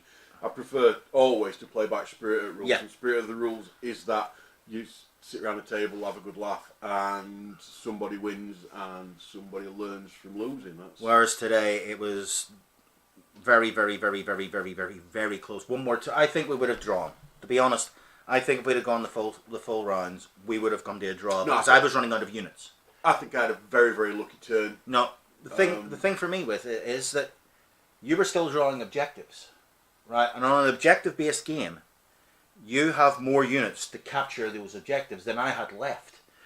I'm stuck in one corner, right? I have 2 units down that end of the table with the Leviathan and Achios, right? My intercessors on this end were going to get bound up with your Inceptors and the last remaining Terminator. On this end of the table, I've got all the rest of my heavy armor and 10 Hellblasters. I've got 1 squad of 5 normal guys left. You know, they're not going to last long enough. And then I've got nothing to kill in the objectives with. And we're halfway through the game. Right? So on objectives, depending on what cards you'd have pulled, you would have either won or would have drawn. Well, that corner, coming in on that corner, got me 4, 5, possibly, it got me 5. Yeah, and it came down to 1 victory point. And it came down to 1 victory point. Yeah. Every game that we play is always really close because neither of us are very good at the game. But it does come down really close, and you'll see that over the next while. This is the main guy you'll see me playing. We'll either play here. We've got multiple mats coming. This mat that we played on today, I've picked up off eBay, and I'm not the most happy with. It's from a company called travelerspath.co.uk. But it's sold through a different eBay seller, and they didn't take very good care of packaging it, and they just threw it in a box, and there's some tears on the print and things like that. So the mat itself, the print on it's beautiful. It's really nice, and they'll even do up to a 5x5, so I can get a table mat that will fit here. But it's about the fun, to be honest. Absolutely. We'll either play here, or we'll play at a local store, which is always fun. The Tactica Imperialis, Michael, he plays down there quite regularly as well. Really good guy. If you haven't seen any of his channel, go watch. Really, really, really, really fun. But I think we'll wrap up from there. Man of the match for me, on my side, is actually the lady of the match. Oh, go on. She did the best for me. Like she did the most damage, apart from grandfather, but I can't really take him as man of the match because he just stands back and goes, I don't want you there, I don't want you there, I don't want you there. Leave. But she fought hard. She fought well for it. And Parmenion, the Crusader, he did quite well as well. Yeah. He did okay, but she fought hard. And apart from the fact that your warlord hid which is really disappointing. The rest of your army, the lunatic for a start. He was just unlucky that the first person he ran into was Hecaton Agios. When I finally get some rules for power axes. Yeah. I mean, I think I've got some in Tooth and Claw booklet for power axes, but that's Space Wolves. Well, if they can have power axes, Space Wolves can have power axes, but normal Marines can't, which is weird. It's like I don't understand that in Space Marine lore where everybody shares everything and it's all coming from, same but separate forges. But you can understand the Death Watch with the Corvus Black Star. That's theirs because it's meant to be. Well, Death Watch is a branch of Inquisition anyway. Yes, exactly. But Stormfang gunship dedicated only to the Space Wolves, the Flying Brick. Yeah, they've got their own Forge World, haven't they? But they're still, I suppose Blood Angels have got the Baal Predator and they don't share that with anybody, which Mechanicum don't like. Yeah. Well, so there is reasons behind it. Got 500 worlds. Yeah, I know. Telling me one of them in a Forge World. They've got 500 worlds and nothing about them is unique, apart from the fact that they've turned their chapter master into a Primaris. And that won't be unique for long. No, it won't be unique for long. Anyway, before this gets too long, guys, I'm gonna wrap it up there for us. We will be back probably in about another fortnight's time with another battle report. Maybe next week, we don't know. We'll have to see how scheduling with his children go. And whether or not I get through some more tutorials for you guys. Will be as much content as I can throw up on the channel. And hopefully you'll be kind to us on this first one. Let us know what you think in the comments below. If you want to subscribe. I'm not going to say rate, subscribe, and all the rest of that. It's up to you guys. You like us, keep coming back. That's what we're here for. And we're here to have fun. Okay, so until next time, have a good one. Oh, yes. Take care. Bye.